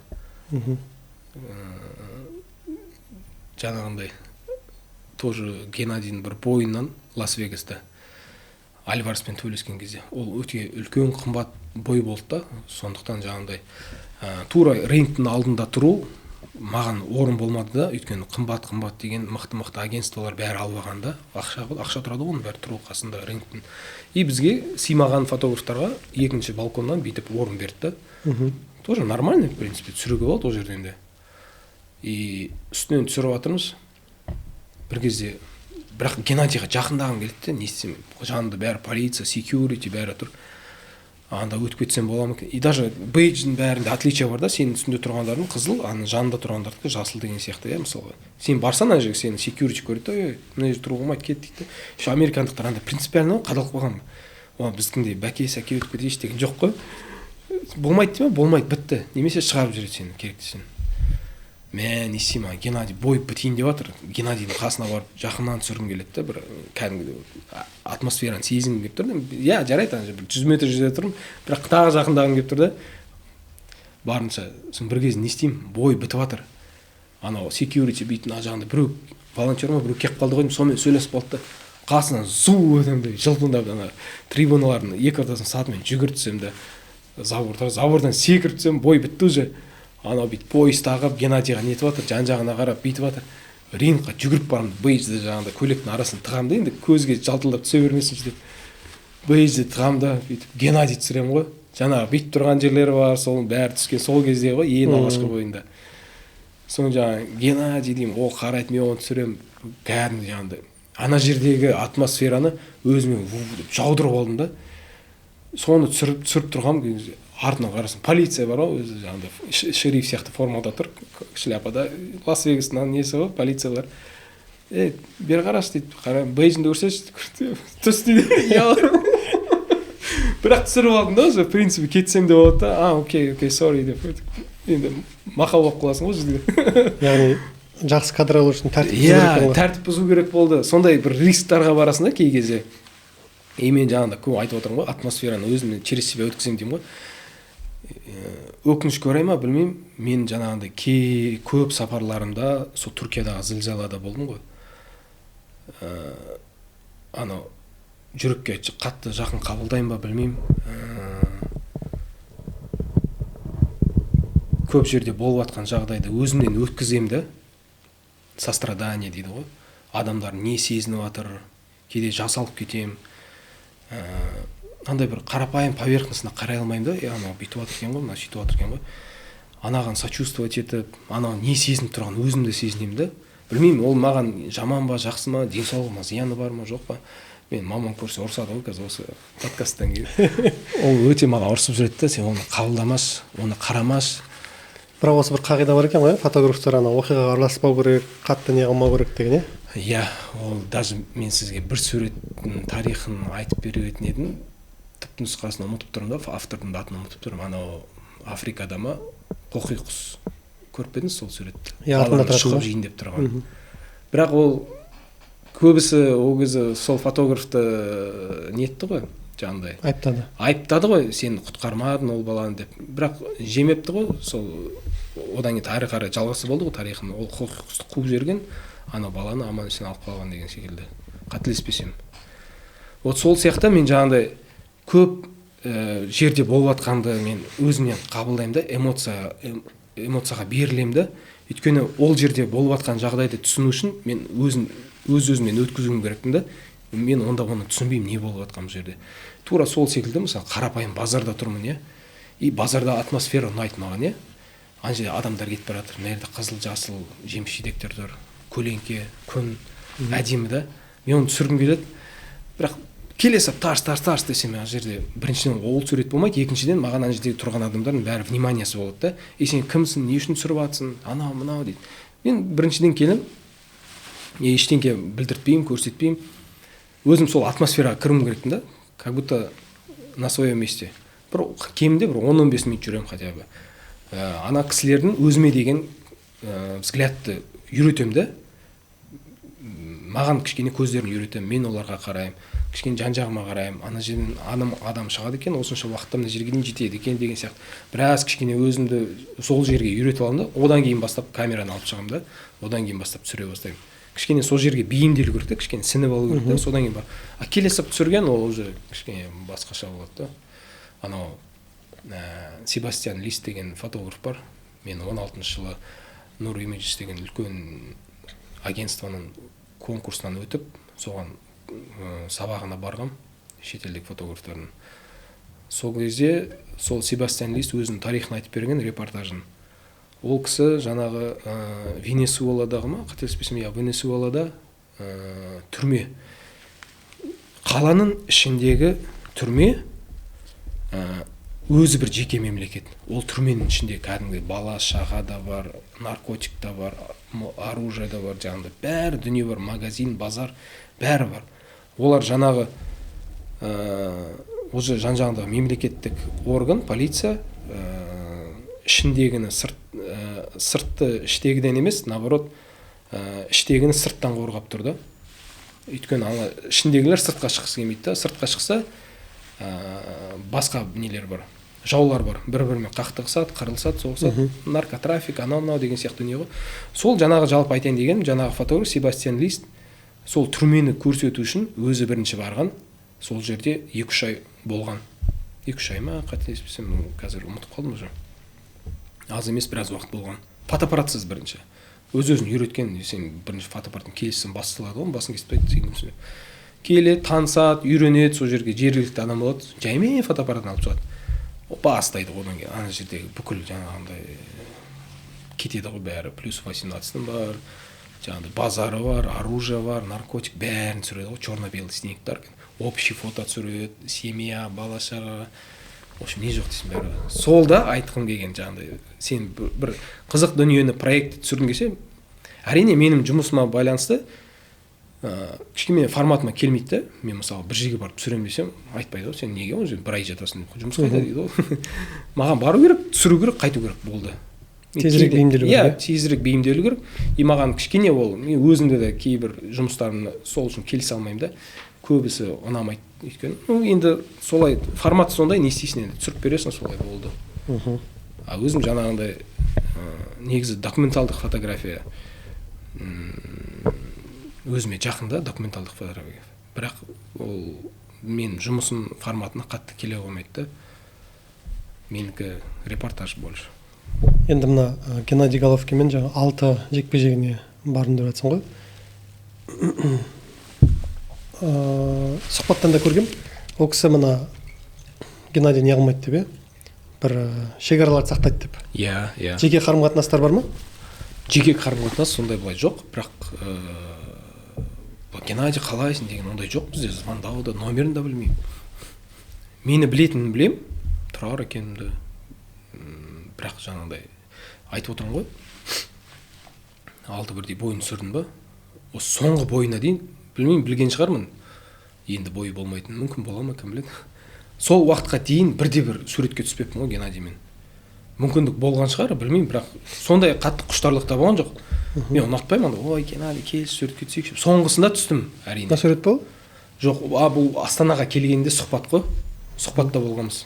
Оттегіде суретке түспегенбіз дегенге қарсы аргумент қой. Түсіпсіздер ғой деп айтайын деген ғой. Жоқ, мен ол кезде андай келтірген шығармын, соған сапарына барып жүрген кезде бойда түскен жоқпын деп. Иә. Мынау суретті туралы мен жалпы ұмытып та кетіппін. Бұл осы жақта бір пресс-конференция берді ол жақта, иә. Сол кезде біздің сайттың жеке сұхбаты болған. Сол кезде түскенбіз. Негізінде общий фото ғой. Жанымда тағы да кісілер болған. Өзімді кесіп алғанмын ғой. Сол, осы соңғы бойында ғана Альвареспен төбелесті ғой Лас-Вегасте 20. Сол жақта сурет болды енді. Иә, 22-ші жылы ма, сентябрьда ма төбелескен кезде. Сонда жаңа пресс-конференциясы болды.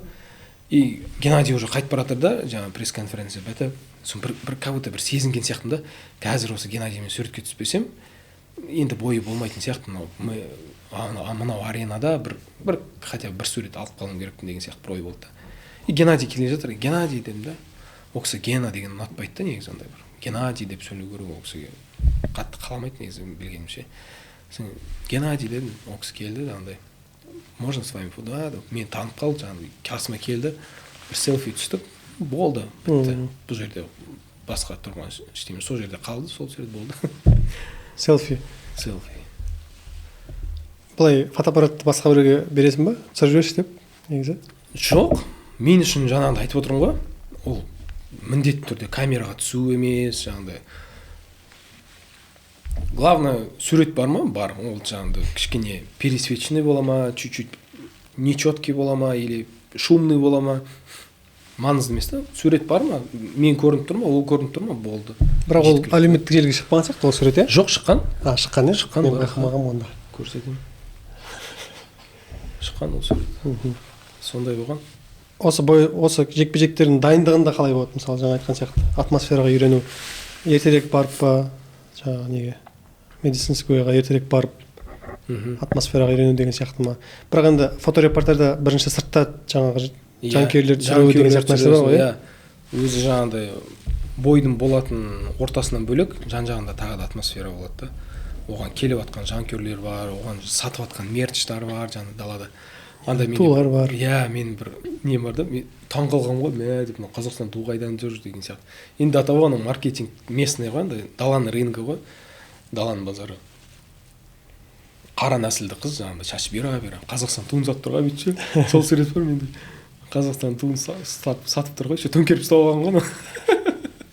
Бас сатып алса болды, иә? Иә, сатса болды ғой, жаңа сатып тұр ғой, сол қызық болып көрінген. Сон жаңағыдай біреулер жаңағы Геннадийдің ленталарын сатады, неше түрлі. Сол басында бастапқыда қуанатынмын жаңағы, Қазақстанды қолдайтын, Қазақстан боксшысын қолдайтын шетелдіктер, азаматтар бар екен ғой деп. Мексиканецтар, жаңағы американдықтар өздері. Қызық болатын, жан-жағында атмосферасын көрсету. Ана фотода таралды ғой кем Джек Мами да? Қытайдың миллиардері кім еді? Джек Ма. Джек Ма, Иә. Соның фотосы GGG деп тұрған. Иә. Сен түсірген фото ғой. Сол мен түсіргем, иә. Неде болды сол? Мэдисон Сквер Гарденда болды, иә. Джек Ма, ой, тура рингтің алдында тұрасың ғой, вип зона ғой, вип ложа ғой, енді бірінші тұрған қымбат билеттер, ең жақын рингқа орындар ғой. Ой, Джек Ма, неше түрлі көкелеріміз келді ғой, Қазақстаннан да неше түрлі көкелеріміз келді.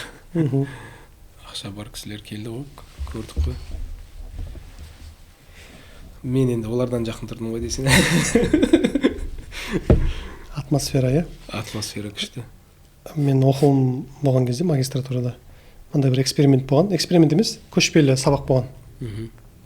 Біз ана Лондонның орталық музей жаңағы несіне алып барды. Көркем сурет галереясы, негізгі орталықта тұрған. Мұғалімізбен бірге. Жалпы сабақ Legacy туралы еді, мұра туралы. Project Legacy деген пән. Сөйтіп, не үшін баратынымыз айтылған жоқ басында. 2 сағаттай ма арылатты. Жаңағы ішінде суреттер, кезіндегі корольдар, королевалар, тарихи кәдімгі не ғой, музей ғой, галерея. Сөйтіп, түскі асымыз сол жерде іштік, арылап жүрміз, суреттерді қараймыз. Кәдімгі арылап бітіп 2 сағаттан кейін қайтқан кезде тапсырма беріп жатыр мұғалім. Сендер енді әлемдегі ең үлкен жаңағы көрмелердің бірін тамашалап отырсыңдар. Енді тапсырма айталық ішінде жаңа 17 ғасырдың картиналары бар, 16 ғасырдың картинасы бар деген сияқты. Тапсырма, мысалы 16 ғасырда мыңдаған картиналар салынған негізі, қылқалам шеберлермен. Жүздеген портреттер салынған. Енді арада бірнеше ғасыр өткен кезде неліктен осы суреттер тұр осы жерде? Соны бір зерттеп келді деп. Ондағы мән, яғни мысалы айталық, қазір жасалған бір дүниелер, оның құндылығы қаншалықты кейін маңызға ие болады. Әдетте енді жоба дегенде, жаңа айтқан сияқты, коммерциялық жоба, мысалы Love Story ол былай. Саған уақыт береді, ақша береді, сосын жаңағы бір сапаны талап етеді. 3 сағат түсірдің, уақытында суретті бердің, ақшаңды алдың, сұраған 200 суретін бердің, сапа ма, JPEG па, JPEG болды. Осымен жоба аяқталды, анау да риза, сен де риза, бітті сонымен. Енді кейбір жобалар болады деп жаңа түсіндіріп жатыр ғой. Оның құндылығы қазір емес, білінбеуі мүмкін. Ағымдағы сияқты, жаңалық сияқты кете береді, бірақ оның құндылығы артады да. Сонда ана кейін бір талдап сыныпта, класста отырып аудитория талқыласақ, ана жерде бір қатар сурет, ол тарихи суреттер екен да. Ана королеваның немесе корольдің сенатқа келіп бір үндеу тастауы, немесе Англия қоғамы үшін маңызды бір заңдардың қабылданған кездегі сенаттан көрініс деген сияқты. Яғни бағана өзің айтқан сияқты мына маңызды ортада болғым келеді деген сияқты. Яғни осы суреттер бұл құндылығы жоғалмайтын болып тұрды. Осы нәрсе түсіріп жатқан кезде біліне ма? Жасап жатқан кезде біліне ма? Әрине білінеді. Маған осы көбісі айтып жатады ғой. Тұрар, сен осы Америкаға анда-мында барып жүресің ғой, сол жаққа кетіп қалғың келмей ме деп. Жоқ, мен біріншіден өз елімде өзімді комфортно сезінемін да. Сол ақшаны тапсам, елде де таба аламын да. Мен енді білмеймін. Құдайға шүкір бар, тауып отырмыз. Бірақ мен осы жақтан кеткен кезде бір осы елде болып жатқан бір маңызды дүниені өткізіп алатын сияқтымын да. Мен осы жақта болуым керек деп сезінемін да. Мен осы жерде қазір болуым керек, мен осы жерде керекпін дегенді өзімді бір сезінемін да. Ана билікте болып жатыр ма мүмкін, осы мысалы апаттар, ол да мысалға тарихта бір болып жатқан бір дүниенің бір несі ғой, өзгерістері ғой, енді өзгеріс демей қой, енді бір жағдайлары ғой. Мысалы тасқын су соңғы 80 жылдағы үлкен апат деген сияқты ғой. Мысалға жаңағы өзіңіздің айтып отқан Love Story нелер, әрине мен үшін сондай тарих емес, тек қана жаңағыдай осы кезде сол сурет түсіріп едім ғой, бір 2010-да деген сияқты ой жүгіртпесем, былай мен үшін ой тарихи сурет деген не жоқ. Көбісі онда сақталмаған, өшіріп тастаған.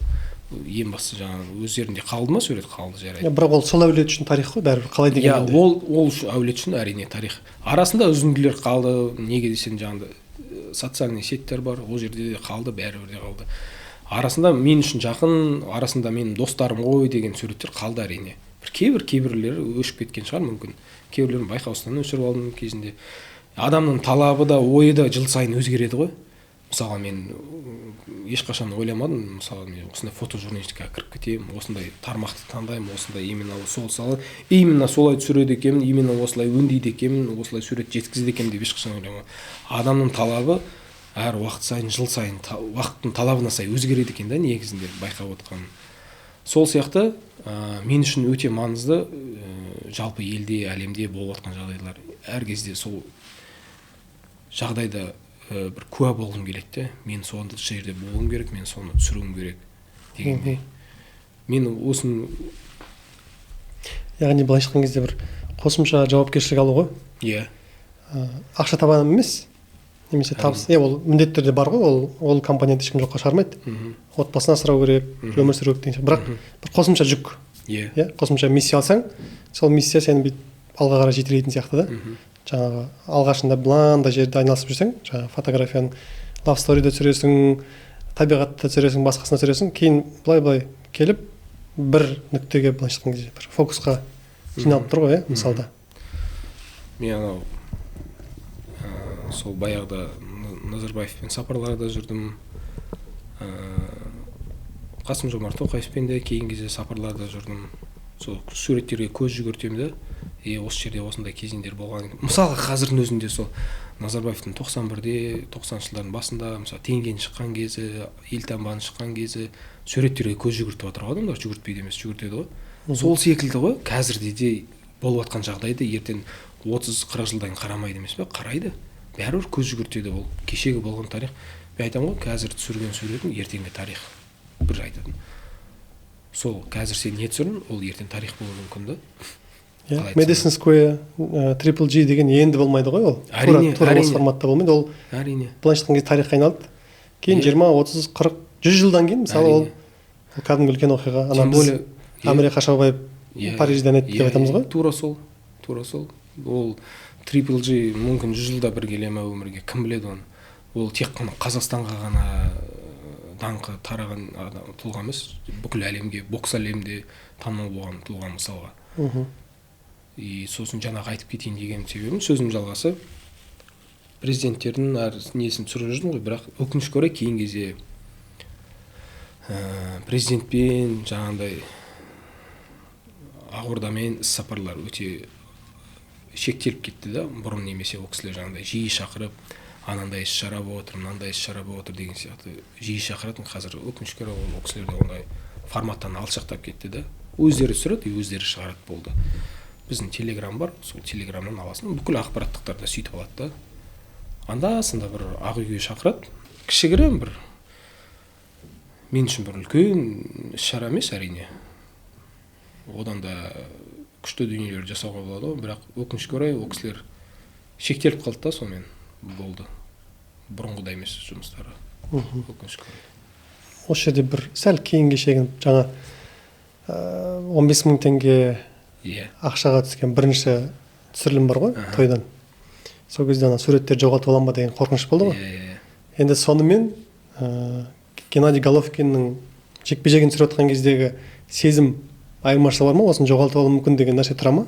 Сурет білмеймін, оны барғанға дейін. Әлде ол кейін кетіп қала ма екен? Кейін кетіп қалады ғой. Ол уже кәсібиліктің деңгейін өскен сайын уже мүмкін емес қой суреттер жоғалып кетеді. Енді мүмкін флешка күйіп кетуі мүмкін, әрине, бірақ ондай болған емес менде. Енді сенімдісің ғой, жақсы флешка алуға тырысасың, қымбат флешка алуға, нетуге olsun, ондай жағдай болмау үшін әрине. Ондай яғни алғашында ол әуесқойлықтың бір қорқынышы екен ғой. Иә, әуесқойлықтың қорқынышы, өйткені камерамен немен енді танысып жатсың деген сияқты ғой дүние. Қазір енді больше андай неге переживать етесің да, сәтті кадр іліне ме, ілінбей ме деген сияқты. Не түстік екен деп, өйткені сен серия кадрлар түсіріп жатасың, шырылдатып тұрып. И арасында қандай кадр бар екен, еще бой болып жатыр, еще сен бой болып жатқан сәтте сурет жіберіп үлгеру керексің да. Менің ең бастапқы жұмысымның бағыты ол оперативность та, жылдам жіберу да, сол болып жатқан сәтті уже шығара беру да. Мына жерде түсіріп жатыр, мына жақта шығып жатыр, уже сурет жаңалықтардан шығып отыру керек. Сол да. Баяғыда 2014-те алғашқы рет Ақордаға барған есімде. Сол кезде бардым, үстінде бір подписание ма, бір іс-шара болды. И астында пресс-центр бар. 3-ші этаж, 1-ші этаж. Әжептәуір қашықтық бар. сосын жаңағы үстінде іс шара бітті и астына барып сен ноутбугына барып флешканы салып, ол кезде Mail.ru ғой, Mail.ruмен суретті редакцияға жіберу керексің, немесе почтамен жібересің жаңағыдай. Әжептәуір уақыт алады екен да. А Тенгриньюс ол кезде де уже оперативный болатын да.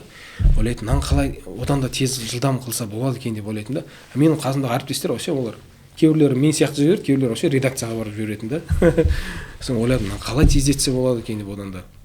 Бір кезде ана картридер ойлап таптым. Ойлап тапқан жоқпын, сатылады ғой. Соны тауып алдым да.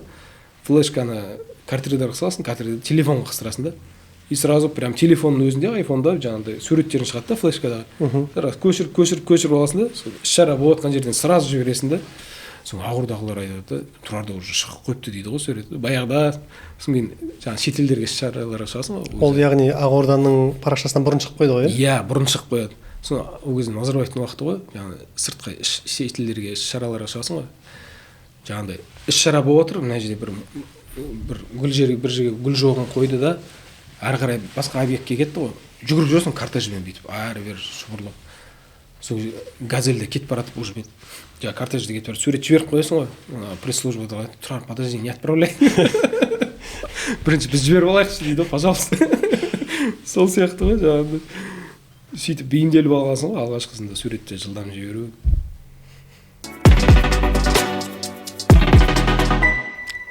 Президент Назарбаевпен, иә, елбасымен бірінші қашан басталды фото осы репортаж немесе фото түсіру?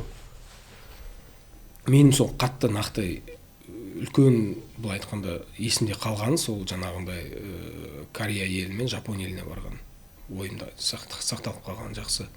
Өйткені неге десем сапарда ұзақ болды да.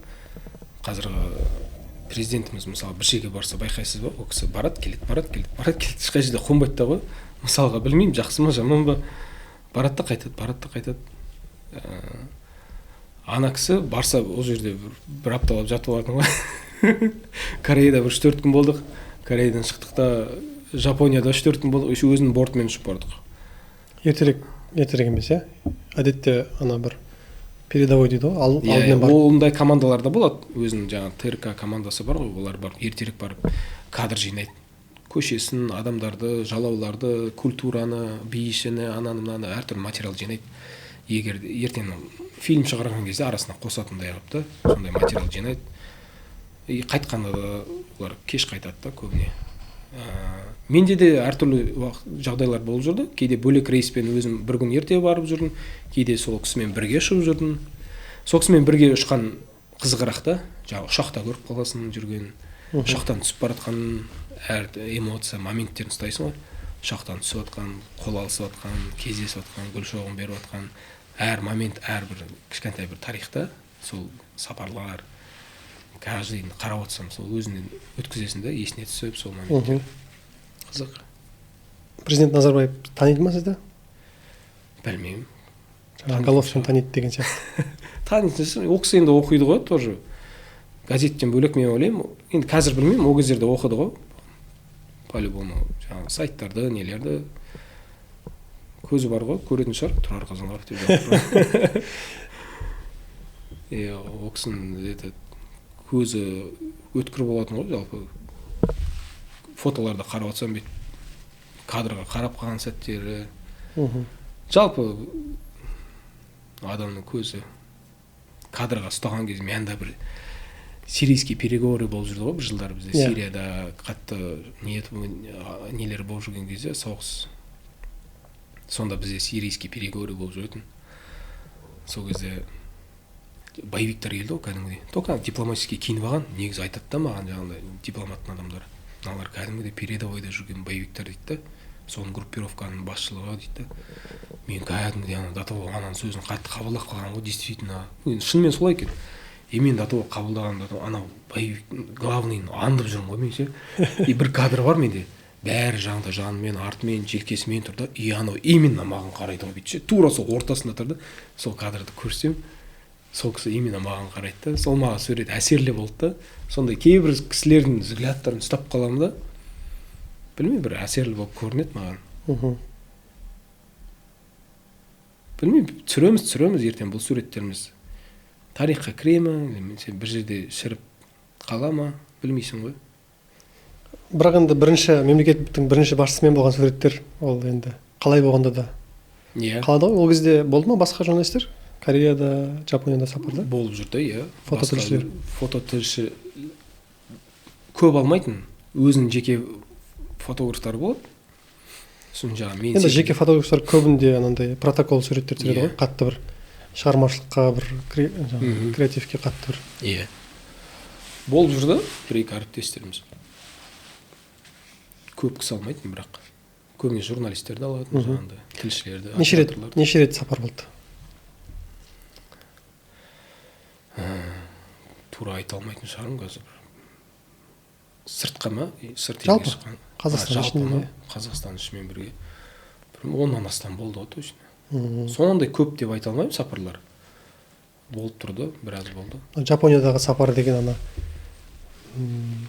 доктор, профессор атануы, сосын жаңағы бір императормен кездесті. Машина ма бір немен жүретін? Күн радиаторлармен жүретін машинаны көрсету деген сияқты. Иә, солар болды. Сол ғой, студенттермен кездесті біздің қазақстандық. Ол кісі сол сөйтіп, енді жалпы президенттердің программасы да сол ғой, қазақтың балаларымен кездесу ол жақтағы. Сол формальностьтар ғой, негізі айтсам. Қандай ассоциация бар Назарбаев уақытымен? Жақсы кезеңдер болды. Бұны сондай жаман деп айтпаймын, шүкір. Жаман болған жоқ. Жақсы болды. Қазір де жаман емес. Бірге жаңа бортпен барған кезде қалай? Мысалы, борттан бірінші негізі кім түседі? Бұл енді бір құпия ақпарат емес қой? Бірінші борт кеп тоқтады. Мысалы, шетелге сапарға барса. Бірінші фотографтар түсіп ала ма алдын ала? Жалпы бірінші СГО түседі. Ойымша, қателеспесем. СГО шығады бірінші, иә. Потом егер үлгерсен, одан кейін сен шығып кетесің. Үлгермесен, министрліктер, дипломаттар болады ғой, ол кісіден бөлек. Самолет примерно 3-ке бөлінеді ғой. Ең алдында жаңағы президент болады, одан министрліктер болады. Жаңағыда министр ананыкі, министр мынаныкі деген сияқты. И артында СГО мен жаңағыдай пресс-служба отырады. Журналистер, оператор, фотографтар деген сияқты. Примерно солай ғой, 3-ке бөлініп. СГО мен бірге бүйтіп сығылысып барасың ғой. Дәуде ағатайлармен. Көңіл күйлер жоқ бүйтіп алған. Жынды қыламын ғой сөйтіп. Мен ауылдасым бар, СГО-да істеген. Сендердің осы ылғай көңіл күйлерің болмайды, бүйтіп жүресіңдер ғой. Жұмыс сондай ғой, не істейсің. Сол и болмаса жаңағыда президентке дейін шығуға тырысасың. Немесе министрлерден кейін, немесе оған дейін. Өйткені жаңа самолеттен шыққаны, қол сілтегені, жаңа былғағаны. Сондай моменттер маңызды да, түсіріп алуға тырысасың. Жаңа күтіп тұрған кісі бар, гүл бар, военный гвардия тұрады жаңағыдай қарсы алып тұрған. Шықпай қалатын кездерде болмасын да? Жоқ, шықпай қалатын кезде болған жоқ. Дала суық шықпа десе. Жоқ. Мемлекет басшысынан бұрын үлгермей шықпай қалатын немесе? Жоқ, ондай болған жоқ. Бәрібір бірінші барлығы түсіп барып, сосын түседі ғой? Иә, ол кісі бірден шығып кетпейді. Уақыт беретін шығар, бәрі шығып алсын деп. Бәрі шығып алсын, дайындалып алсын деген сияқты. Қайтқанда да қызық қой. Бәрін қоштасады, нетеді, көтеріледі, артына қарап тағы да сау болыңыздар дейді. Сосын кіріп кетті деген кезде жүк көресің ғой, артынан барып кіріп кетуің керексің ғой сен де. Сондай мемлекеттік борттармен жүрген бір қызығы жақсы да, андай аэропортқа кірмейсің, досмотр өтпейсің, чемоданды тексермейді, салмағын өлшемейді деген сияқты. Сол қызық та бәрінен де күшті. Сразу трапқа келесің, traптан кетесің. Солай ғой жаңағыдай. Максимум тексереді, СГО-ның иттері сені иіскеп шығады, сумкаларыңды бәрін. Максимум болды. Паспортыңды солайларға беріп қоясың. Олар өздері сен үшін печатінде да қояды, бәрін істеп береді. Бір ыңғайлысы да, сол бортпен шыққан. Салмағы өлшенбеді деп жүк алып келген кездер болды ма? Ой, бір Вьетнамға барған кезім болды. Вьетнамға барған тоже президентпен емес, мәжіліс па, бір дипломаттармен ұштым. Сенат па, ұмытып қалдым. Сол кезде Вьетнамға бардық, 3-4 күн болдық. Сонда тоже жаңағыдай траптан алып кетеді, трап қалып келеді. Паспортында өздері қадағалайды. Сонда жаңағыдай о жақтан кетіп бартқан кезде сарқыт деп жаңағы дипломаттар, сол жақтың дипломаттары манго жаңағыдай жемшелек местный экзофруктарды салып берген ғой, жәшік-жәшігімен. самолетқа бәрін тиеп алып келгенсің ғой сәлемдемелерін. Қызық болған сондай.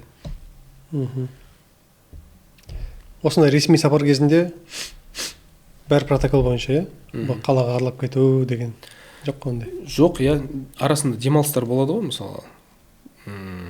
Мысалы, бүгін программа сағат 3-ке дейін десе, 3-тен кейін боссың, мысалы. Өз шаруаңды істеп бітіресің әрине. Репортажын жазып, суреттерін беріп, ол бірінші кезекте ғой. Все, болды, біттім ау деген кезде кішкене өзіне уақыт бересің да, демаласың, тамағын ішесің деген сияқты, басқа жерлерді қыдырасың. Яғни басқа шетелге барған кезде сапармен болсын, болмасын, таза жаңағыдай өздері жергілікті тұрғындар тұратын жерлерге барғанды жақсы көремін да, туристер емес, жаңағыдай туристік ортам. Тот же Стамбул мысалға, Галата аланы, мынау ұнатпаймын да, анау бір Стамбулдың шетіне кетіп қаламын да, түріктердің өздері ғана тұратын. Сразу сезіледі да, саған бәрі қарайды да, сен жалғыз турист жүрсің ғой. Сондай атмосферасын айтты, жергілікті өздері тұратын. Қызық. Енді Қазақстанның осы соңғы 30 жылдық тарихы ол екі президент қана ғой. Иә. Біздің Нұрсұлтан Әбішұлы Назарбаев, Қасым-Жомарт Кемелұлы Тоқаев. Қасым-Жомарт Тоқаевпен қанша түсірілім болды осы уақытқа дейін? Аз болды, сондай көп емес. Шетелдік бар ма, жоқ па? Есімде де жоқ екен. Қытай болды ғой деймін. Жоқ, Қытай болған жоқ па? Осы Қазақстан аумағында болды, нақты айта аламын, Павлодар, Алматы. Бірақ ол кісімен бортта жүрген емеспін, ол кісі бортқа алмайды. Борттан бөлек, былай жалпы бөлек те алмайды қазір ол кісілер. Жалпы мені ғана демеймін, жалпы вообще ешкімді алмайды қазір. Өзінің жеке пресс-службасы бар, болды. Сонымен тамамданады ол кісілер. Осы президенттің бір күні деген репортаж шықты ғой. Ол Тенгринюстің репортажы емес, сол кезде қайсы? Властьтікі ме еді? Назарбаевтың. Ол түсіндім кімді айтып отқан. Дамир өтеген сурет. Дамирдің фотосы болды, Дамирдің суреттері. Есіктен шығып келе жатқан фото. Ол кісіде ол кезде пресс-секретарь Дәурен Абаев болды ғой. Сол кісінің инициативасымен жасалған ғой. Сол жаңағы Дамирді шақыртып, түсіртіп, ол кісінің жаңағындай. Бір уақытында қатты таралған сияқты сол, өткен анандай бір көрсетілмейтін дүниелер көрсетілген сияқты. Бірақ негізі бәрі протокол бойынша, бірақ енді сәл-сәл бір. Менде де көп спор, қалай айтады мынандай. Айтатыным да сол ғой дүние. Бізде осы сол кісілердің шығатын суреттері күнделікті бір однообразный да суреттері. Былай-былай отырған бір протокольный бір суреттерді еркіндік жоқтандай. Мысалы, тот же Пете Соузи деген Обаманың фотографы бар да. Тот же мысалға аяғын көтеріп қойып түсіретін ба? Иә, бұл аяғын қиғаштап қойып терезенің алдында, подоконникта. Столдың үстіне қойып шығарған. Мысалға диванның өзінде емес, етегінде мысалы екі президент бүйтіп сөйлесіп отыр да, емін-еркін. Терезенің алдына барып, мысалы екеуі былай ойланып тұр, кетіп бара жатыр. Еркін да, сурет формат жақсы да, қызық да. Бізде жоқ, обязательно бізде былай бәрі протокол бойынша болу керек бәрі. Мен ылғи да айтатым сол, өзі ол жерге барғанда да саған айтады ғой, ол кісіні былай түсірме, ана кісіні былай түсірме. Кішкене қиындау сол мәселесі. Андай тот же мысалы баяғыда президент болып кеткен Порошенконың бұрынғы страницасы бар, қазір қалған шығар Инстаграм. Суреттерін қарашы, өте еркін, жақсы, жаңағыдай. Сатыдан бүйтіп, овальный сатыдан түсіп келе жатады, екі президентпен сөйлесіп келе жатыр. Өте жақсы да. Или мысалы қап-қара бүйтіп силуэті ғана көрініп тұр да Порошенконың, бірақ ана басқа адаммен шатастыра алмайсың да, Порошенконың көрініп тұр силуэтінен де, шашы, мұрны, подбородығы бәрі әдемі да, бүйтіп кетіп бара жатыр. Көлеңкесі ғана. Өте әдемі сурет та. Бізде мысалы түсірсең, олар түсінбей қалады, не ондай сурет салуға болмайды деген сияқты. Бізде ана бір грузин фотограф еді. Қара ақ түсте. Давид па, ұмытып қалдым. Таныспын онымен, Инстаграмда сөйлесіп тұратынбыз. Есімі. Ақ-қара түсті Назарбаевтың суретін түсірген портрет. Иә, кетіп бара жатқан. Үстінен бүйтіп жарық түсіп тұр. Бір форум ба, бірдеңке болған кезде түсіріп алған ғой. Иә, сәт қой, бір сәт.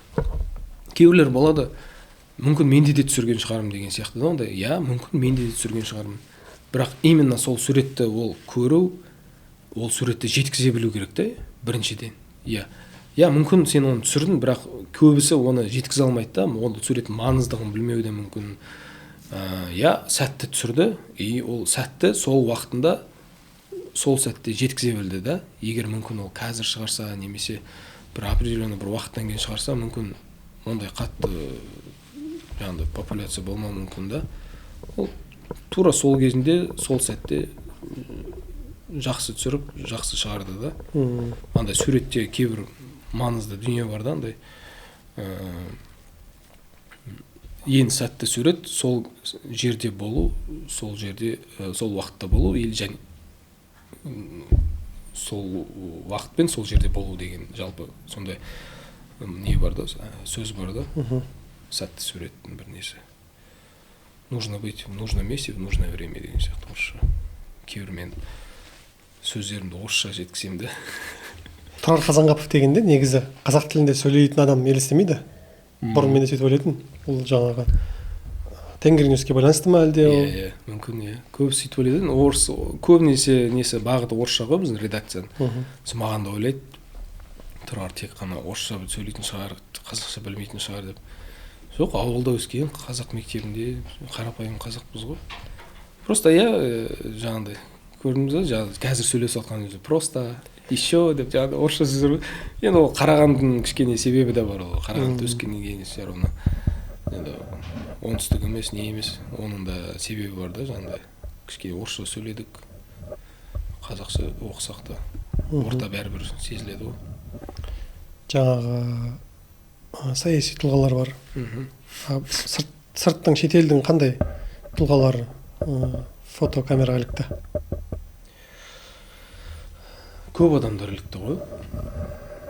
Тұлғалар әртүрлі, президенттер әртүрлі. Тот же Путин, тот же Эрдоған деген сияқты әртүрлі кісілер ілікті ғой. Жалпы политика. Оларды мысалы, оларды пайдаланды ма? Бар ма сондай бір кейстер? Жаңағы түріктің агенттіктері, немесе Ресейдің ақпарат агенттіктері деген сияқты. Болып жүретін пресс-службалар жаңағыдай сұрап жататын. Кейде мысалға кейбір андай моменттер болады ғой. Президенттердің бір программасы көп болады ғой. Кейбір жерлер 3 фотограф кіргізеді, кейбір 1 фотограф қана кіргізеді, орын жоқ деген сияқты. Кей кезде сен ол жерде боласың да, анау болмай қалады, сол кезде сурет сұрайды да. Бізге сурет алмаса болады сол кезде. Иә, сондай моменттер болады кейде. Анау жалпы өзінің әріптесінде қолдау, көмектесіп жүру деген сияқты ғой. Ондай болып тұрады ол жұмыста. Мысалы мынандай фото бар ғой. Иә. Менде мынандай сұрақ. Айталық, осы президенттің суретін ана жерде 20-30 фотограф түсірді. Соның ішінде мынау менің фотом деп тануға бола ма? Иә. Мен өз суретімді жақсы танимын. Өзім балаларым сияқты ғой. Былай айтқанда. Былай қарасаң ол фон бір, көрініс бір қалай жата болады. Камераның түсі бөлек, подачасы бөлек. Ана жерде қатты сондай обработка жоқ, бірақ все равно мен өз суретімді ажырата аламын да. Маған қарап тұрғаны бар деген сияқты мысалға. Білмеймін, сондай бір өз суретін танып тұрасың да жүзінің ішінен. Кейбірлерін ұқсастырып тұрасың, маған ұқсайды екен деп, бірақ өзіңдікін все равно танып қоясың да. Мен осы президенттердің суреттері көп болып кетті ғой. Кейбірлер ойлайтын. Мені айтқан, таныстырған кезде бір ортада танысасың, оны президенттің фотографы дейді, мен ұнамайтын да маған сөйтіп айтқан кезде аббревиатура. Мен айттым, президент фотограф емес, олардың өз фотографтары бар. Просто арасында осындай шараларға шақырып тұрады, сонда түсіремін деймін да. Кейде салғым да келмейді да осындай суреттер түсін Инстаграмға. Жалпы менде Инстаграм андай солянкада әртүрлі бар, спорт та бар, мемлекеттік шаралар да бар. Өзім жаңағыдай кешқұрым, әшейін бір әуесқойлық суреттер де бар. Әртүрлі микс та мынандай. Сонда определенный бір не тематика бағыт жоқ та, бәрін сала беремін. Сондай бір фарш. Фотогеничность деген бар ма өзі жалпы? Енді әңгімені былай, фото әуесқойлар, фотоға қызығушылар, немесе фотомен айналысып жүрген үлкендер, ересектер, немесе жастарға қатысты бір лайфхактар дейміз ғой, осы жаққа қарай бұрсақ. Фотогеничность деген нәрсе бар ма, әлде ал жай миф па? Егер дұрыс түсінген болса, жаңағыдай суретті сұрап түсіру ма, немесе жаңағыдай көбісі менен сұрап жатады. Адамдардың прям в упор бетінің кейбір көшеде жүргендерді түсіресің, қалай түсіресің, солардан рұқсатын сұрайсың ба деп. қалай олар саған сөйлемей ма деп. Иә, сөйлейтін де жағдайлар болып жатады, жаңағыдай, ты кто, зачем снимаешь там, с какого телевидения деп, жаңағыдай, айтам, телевидение емес, я для себя снимаю, или там это репортаж делаем деп, деп. И кейде жаңағыдай қалай айтады ана жасырын түсіруге тырысамын да. Әрине ол дұрыс емес болуы мүмкін, бірақ жаңағыдай ол момент мен үшін өте маңызды да. Оның артында жаңағыдай сондай даулама жоқ.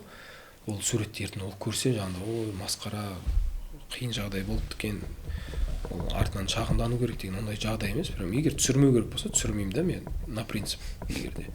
Егер мен көріп тұрам, сюжет жақсы сюжет көріп тұрмын, маған маңызды түсіру керек соны. Қайтқай мен түсіремін да, айналып келсем де түсіріп аламын да. Стрит фотода болсын, көшеде жүргенге, телефонға болса да түсіріп алуға тырысамын да. Жаңағыдай өзі сұранып тұрады сол жерде. Мен көз алдымда осы кадрды көріп тұрмын да.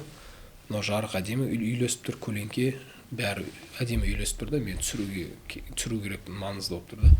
Қайткенмен де түсіріп алуға тырысамын да. Кейде болады, ол адам егерде маған қарап тұрғаны бір сондай қатты маңызды болып тұрса, келісуге тырысамын. Егер жаңағыдай, бірақ мазаламауға тырысамын да. Өзі қай күйінде тұр, сол күйінде тұрсын. Негізінде бастапқыда негізі мазаламау керек та. Этика бойынша жалпы мазаламау керек. Өзі қалай тұр, солай. Уже сен оны бір түртіп қойдың ба? Ол жаңағыдай бетінен бояу кетіп қалады да, бір түртіп қойсан. Лучше ол қалай тұр, сол сәтінде түсіріп алу керек. Мысалы Арыстағы жарылыстан кейінгі суретте ана үйдің есігінен ажанда бір кісінің тұрған суреті бар ғой. Үйіне не түскен, снаряд түскен ба?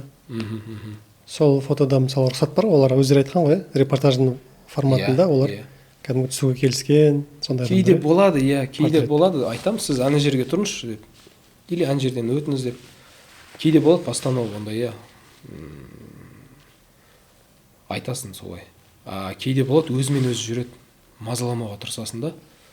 Просто қалай тұр, солай өзін еркін сезінесің, просто түсіре бересің. Бақылау ғой, просто бақылау. Фотогеничность деген екінші қыры, ол кейбір адамдар айтады, мен осы өмірде әдемін, бірақ фотоға онша түспеймін деген сияқты. Сол жағын айтып отқам ғой. Түсіндім. Ондай бар ма? Енді ол тек қана андай бір қарапайым дүниедегі күнделікті өмірде ғана болса, бір жаңағы біреу түсірді, мені арқып түсірші деген сияқты ғой. Менің аяқтан түсірсе семіз көрінемін. Мен айтдым, семіз болсын, семіз шығарсың, қойшы, басында отырмай. Суретті алдамайсың ғой, фотоны. Басында қатырмашы дейсің. Өзің қандайсың, сондай болып жатсам, сол жақпен отырсам басқаша көрінемін деген сияқты. Мені арық қылып түсірші, немесе мені андай қылып түсірші деген сияқты болады ғой. Жалпы айтамын ғой, солай жеткізуге тырысасың ғой. Мен андай ешкімді фотошоппен немесе программамен арықтатып жіңішке келеді, немесе бір жерін етпеймін. Бір енді қатты бір тыртығым болып тұрса, алып беруге тырысам, жаңағыдай керек болып тұрса қатты. Бірақ тиіспеуге тырысам да, өзі қандай, сондай болып қалдыру керек болды. Жаңағы не жасалады ғой, корректировка жасалады ғой, суреттерге. Көп емес, азын-аулақ. Егер ол сурет сұранып тұрса. Фильтр болғанда пресеттер болады, өзің бір кішкене эффект бересің, жылылық, суретке жылылық бересің, немесе кейбір жерде наоборот салқындық бересің деген сияқты. Әртүрлі суреттің бағытына байланысты ғой. Сосын мынау фотографтардың арасында бір не бар екен жаңағы. Түрлі сурет пе әлде ақ-қара түспе деген. Ол көңіл күйге байланысты ғой. Инстаграмда ақ-қара түспен де бір парақша бар. Ақ-қара телефонға түсіретін суреттерім ғой. Ол жаңағындай не ғой, кейбір суреттер болады. Сұранып тұра ма ақ-қараға? Түрлі түсті қылып түсірдің ғой, әдемі, бірақ жаңағындай ақ-қараға айналдырасың, одан да эффектіне көрінеді да. Неге десеңіз, жаңағындай ана түс, мына түс бір-бірімен алысып тұрады да. Жаңағындай портретпен артындағы фон бір-бірімен алысып, қайсысы жақсы, қайсысы жаман екен бір-біріне бәсеке болып тұрады да. Жаңағындай ақ-қараға айналдырасың ғой, контраст пайда болады и выразительность пайда болады да картинкада. И уже более естественно, он не то что естественно, более выразительнее көрінеді да сурет ақ-қараға айналған кезде. Ол да бір суреттің бір жанры ғой, бағыты. Өзіме де ұнайды анда-санда. Мысалы фотоға қызығатын адамның келді, осындай тұрар, мен осындай үйренгім келеді, көргім келеді деген сияқты. Қандай бір қасиеттер табылу керек? Немесе оны бір тануға бола ма? Мына адам бір фотограф шығады екен, бір несі бар екен, ыңғайы бар екен деген сияқты. Ең бастысы ойлаймын, жаңағыдай алдыңға айтып кеткендей жақсы сюжетті көре білу, кадрды көру ғой, жақсы кадрды көру. И жалпы фотографиядағы емес, кез келген кәсіпте өзінің мамандығында сүйіп, ұнату, жақсы көру, жалпы жаңағыдай ішкі дүниеммен. Түсіне көрмесе де әйтеуір күнделікті соны ойлап, қалай істесем екен, қалай осындай жақсы сәтке, жақсы кадрды түсірсем екен деп. Егжей-тегжейін ойлап жүрсең, әрине, күнделікті жаңағыдай. Ең сол жаңағыдай алдында айтып кеткенде сәтті суреттер сол өзін ойлағанына жеткізіп, қалай, қай жерде түскен деген сұрақтарына жауап тапсан болды ғой. Енді білмеймін, туа біткен фотограф бола ма, болмай ма. Өзім жаңағы айтып кеттім алдында, атамнан, әкемнен мүмкін бірдеңке дарыды ма. Өзіме ұнайтын сол университеттік қабырғадан суретке түсіру. Бір жақсы, бір сондай. Әлі де жүрміз ғой фотографияда. Жалпы шығармашылық болғаннан кейін ғой.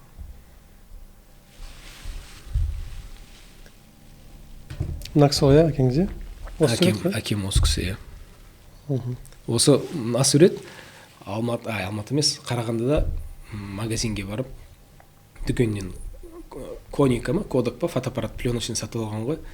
И осы бірінші түскен суреті ғой, өзі сол фотоаппаратқа. Сол сурет 91 жылдары, 95 па, шамамен сол жылдары ғой. Үйде сонда жаңағы кішкентай күнде қанша фотоаппарат болды? Ой, қанша фотоаппарат дейтіндей жаңағы. Әкемде полароид болатын. Полароид, иә, 90 жылдары. Сосын кейін не болатын? Жаңағыдай коника дейтін болатын, пленочный. Ол кезде даже Қарағандыда салондар көп болатын, фото проявлять ететін. Қазір де көп. Мен қазір де пленочный фотомен шұғылданамын. Үйде менде ескі Япониядан, Америкада алған өзім сол жақта сапарда жүргенде алуға тырысам, көне баяғы фотоаппараттарды пленкамен түсіретін. Қазір де түсірем, кейде шұғылданам, бос уақытымда неде. Сол тәсіл ма қазірде пленкадан, әлде басқаша бола ма? Иә, қазірде сол тәсіл. Бірақ кішкене желдеткен варианттары бар, жаңағыдай кішкене тездетіп, кішкене несі аппараттары кішкене жеңілдеткен. Бірақ баяғыда химия бәрін сол қолданады бұрынғыдай. Растворға салып, проявкасын жасап, әлде сол тәсіл ғой. Қазір өзінде қанша фотоаппарат бар? Өзінде қазір цифрлық фотоаппараттан 1-2 бар, күнделікті қолданып жүрген. Айфонда да фотоаппараттың қатарынан қосам. Негізі көп. Сонда өзі бір фотоаппарат, бір айфон болып тұр ма? Жоқ, 2 фотоаппарат, 3-ші айфон, сосын жаңағындай таспалы пленочный дейміз ғой, ондайлардың 3-еуі ма, 4-еуі бар. Енді олар көбіне музей сияқты, менде мұражай сияқты болып тұрады үйде.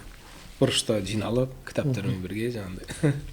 Кішігірім өзім бір немді, бұрышымда. Мына өмірбаянда қарап жатсам, жаңағы Үркер сыйлығының иегері Нұрсұңқар. 17-18. Нұрсұңқар байқауының жеңімпазы деп тұрды.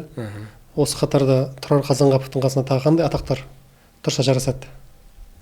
Сондай бір не бар ма? Мынандай алуым керек деген сияқты. Білмеймін, менде ешқашан андай талпыныс қалай айтады? Талпыныс болмапты, осыны алсам екен, осыны жеңсем екен. Менің ойымда жүретіні жаңағындай шетелдік аудиторияға шығуда. Reuters деген компания бар ғой, солармен кейде сотрудничать етем, суреттерімді сұрап жатады. Андай бір іс-шаралар болса барып түсіріп бере аласың ба деп. Reuterspен кейде іс-шаралар, түрік агентстволарымен де кейде жұмыс істеп жатам. Сондай өзіме жаңағындай Қазақстаннан тыс аудиторияға жұмыс дегенді бағыттанам да кішкене. Енді ол сыйлықтың атауы емес, яғни халықаралық тәжірибенің болу деген сияқты режимде тұру керек. Соған талпыныс бар. Мойындау халықаралық мүмкін. Әңгіменің басында жаңа ең бірінші босағаның суретін басадық қой, 5 слайд деп. Ең соңғы видео, енді осы түсірілім жасалып жатқан кезде ол Сирияға біздің негізгі әскери миссиямыздың баруы. Миротворцта болды. Ол жерде 1 миллион көрілім. Жаңағы оқиғаның ортасында болу деген сияқты бір жігермен барған шығарсың, әрине себепкер деймін, тағы да куәгер болу сол сәтке өзім ойымда жүретін. бізде тенгриде суреттер шығып жатады ғой жаңағыдай көбінесе жаңағы шетелдік суреттерді алады, Қазақстан миротворецтар туралы, жалпы өзіміздің сурет жоқ та. Соны қолдау білдіргем, мен барам деп осындай. Сол сәті түсіп барып, сонда шығарып салғанбыз аэродромға деген, Сирияның аэродромында түсіріп, Дамаскта. Сөйтіп артқа қарай военный самолеттермен қайтадан ұшып кеткенбіз. Тек қана әуежайға дейін ғана ма? Тек қана. Ары қарай орналасқан жеріне? Орналасқан жеріне өздері кетті уже. Негізі осының 16-сы күні тағы да бару керек болғанбыз. Оған анау Израильдің шабуылына байланысты қауіп болды да, сосын пока басқа уақытқа шегерілді. Бұйырса барып жатармыз, ол жердің қоныстанған жатқан жерлерін көрсетеміз деген. Барып қалармыз, көрерміз. Жалпы сол репортаждан байқағанымыз, әскерилердің өздерінде аз-маз қобалжу болған сияқты, қалай болады деген сияқты бір. Иә, болды арасында. Кеулердің енді бірінші рет бара жатқандары бар, қобалжиды ғой қанша айтқанмен. Басқа ел, басқа не, әртүрлі не естиді. Бірақ жалпы тыныш деді ғой жақта. Арасында енді тәжірибелілер болды, алдында Иракта болған, Ливияда болған, жаңағыдай тәжірибелі жігіттер болды ішінде. Ана фотографты оқисың ба, недегі Палестинадағы Мота Езбет? Иә, өзінің ауласында жүріп, көшесін түсіріп, масқара өте. Әсерлі әрине. Мота Езбет қалдым, иә. Миллион, 3 миллион, 10 миллион. Бірақ қазір кетіп қалды ғой газдың. Көп болды көрмеген. Қайда кетіп қалды екен? Кетуге мәжбүр болдым деп жазды, кейін жазып жүр ол тақырыпта. Бірақ қауіптенді, түсіндіре алмаймын деген сияқты. Қиын әрине, қиын. Менде де алдында Палестинаға баруға мүмкіндік болды ғой. Что же жұмыстан гуманитарный помощь апарамыз деді. Апарды ғой. Солармен бірге бару керек болған. Біз біргемізбен бірге ма? Білмедім. Сонда, короче, декабрь айы қойдым. Иә. Мен Шафкаттың бойына кету керек болдым. И содан кейін Шафкаттың бойына барардың алдында Палестинаға барсам, үлгермей қалатын қауіп болды да. И екіншіден жаңағыдай бір қорыққаным, Палестинаның печаты тұрса, ертең Америкаға келгенде сұрақ туындамайды ма деп. Сізде мына жерде Палестинаның печаты бар, қайдан бар, неге бардыңыз, сұрақ бола ма деп бас тарттым да. И уақыты кішкене тығыз болды, үлгермей қалам ба деп қорықтым. Сосын бас тарттым. Мүмкіндік болса? Мүмкіндік болса барармыз. Таңертең жүктар. Фотограф, фототілшінің, яғни сөмкесі дайын тұр ғой, осы сәтте үйде тұр ма? Дайын тұр ма бәрі? Иә, дайын тұр ғой. Алып кететін? Иә. Не бар ол сөмкеде? Енді түсінікті жаңағы. Иә, техникаға бәрі флешкалары тазаланып, дайындалып, аккумуляторлары толық болып, зубной щеткамен паста жатады ғой ішінде всегда. Қазір кеттік десе жиналуға қанша минут жеткілікті сонда? Үйге барып келуге ғой шамамен бір. Сол ғана уақыт жеткілікті. Жарты сағат, иә. Әскери сияқты. Барамда сумканы аламын, болды, кетіп шыға саламын. Бір-екі киім ала салуым мүмкін. Паспорт тасып жүріп тұрған сияқты ғой? Иә, тамақ ішпей, шай ішпей де шығып кетесің ғой, кейде аэропортта іше саламын деп. Бастауында айтқанымыз сияқты, өзі үлкен нәрселер кіші бір дүниелерден басталады дегендей. Иә. Енді максимал түрде сол осы подкаст көріп шыққан адам, яғни Тұрар Қазанғапов деген есімнің артында талай нәрселер болған, ол бірден болып кетпеген көрсетуге тырыстық деп ойлаймын. Көп рахмет, Тұрар. Біраз жалпы осы оқиғалар, тарихи оқиғалардың ортасында болғысы келетіндер, немесе тарихи оқиғалар қызығатын адамдар үшін де, фото әуесқойлар үшін де, фото кәсіби адамдар үшін де қызықты бір әңгіме болды деп ойлаймын. Көп рахмет. Енді жақсы, пайдалы, ықпалы көп жобалардан көре берейік, және өзің айтқандай халықаралық жобалардан көрейік. Аумин, рахмет. Айтқан кездесін.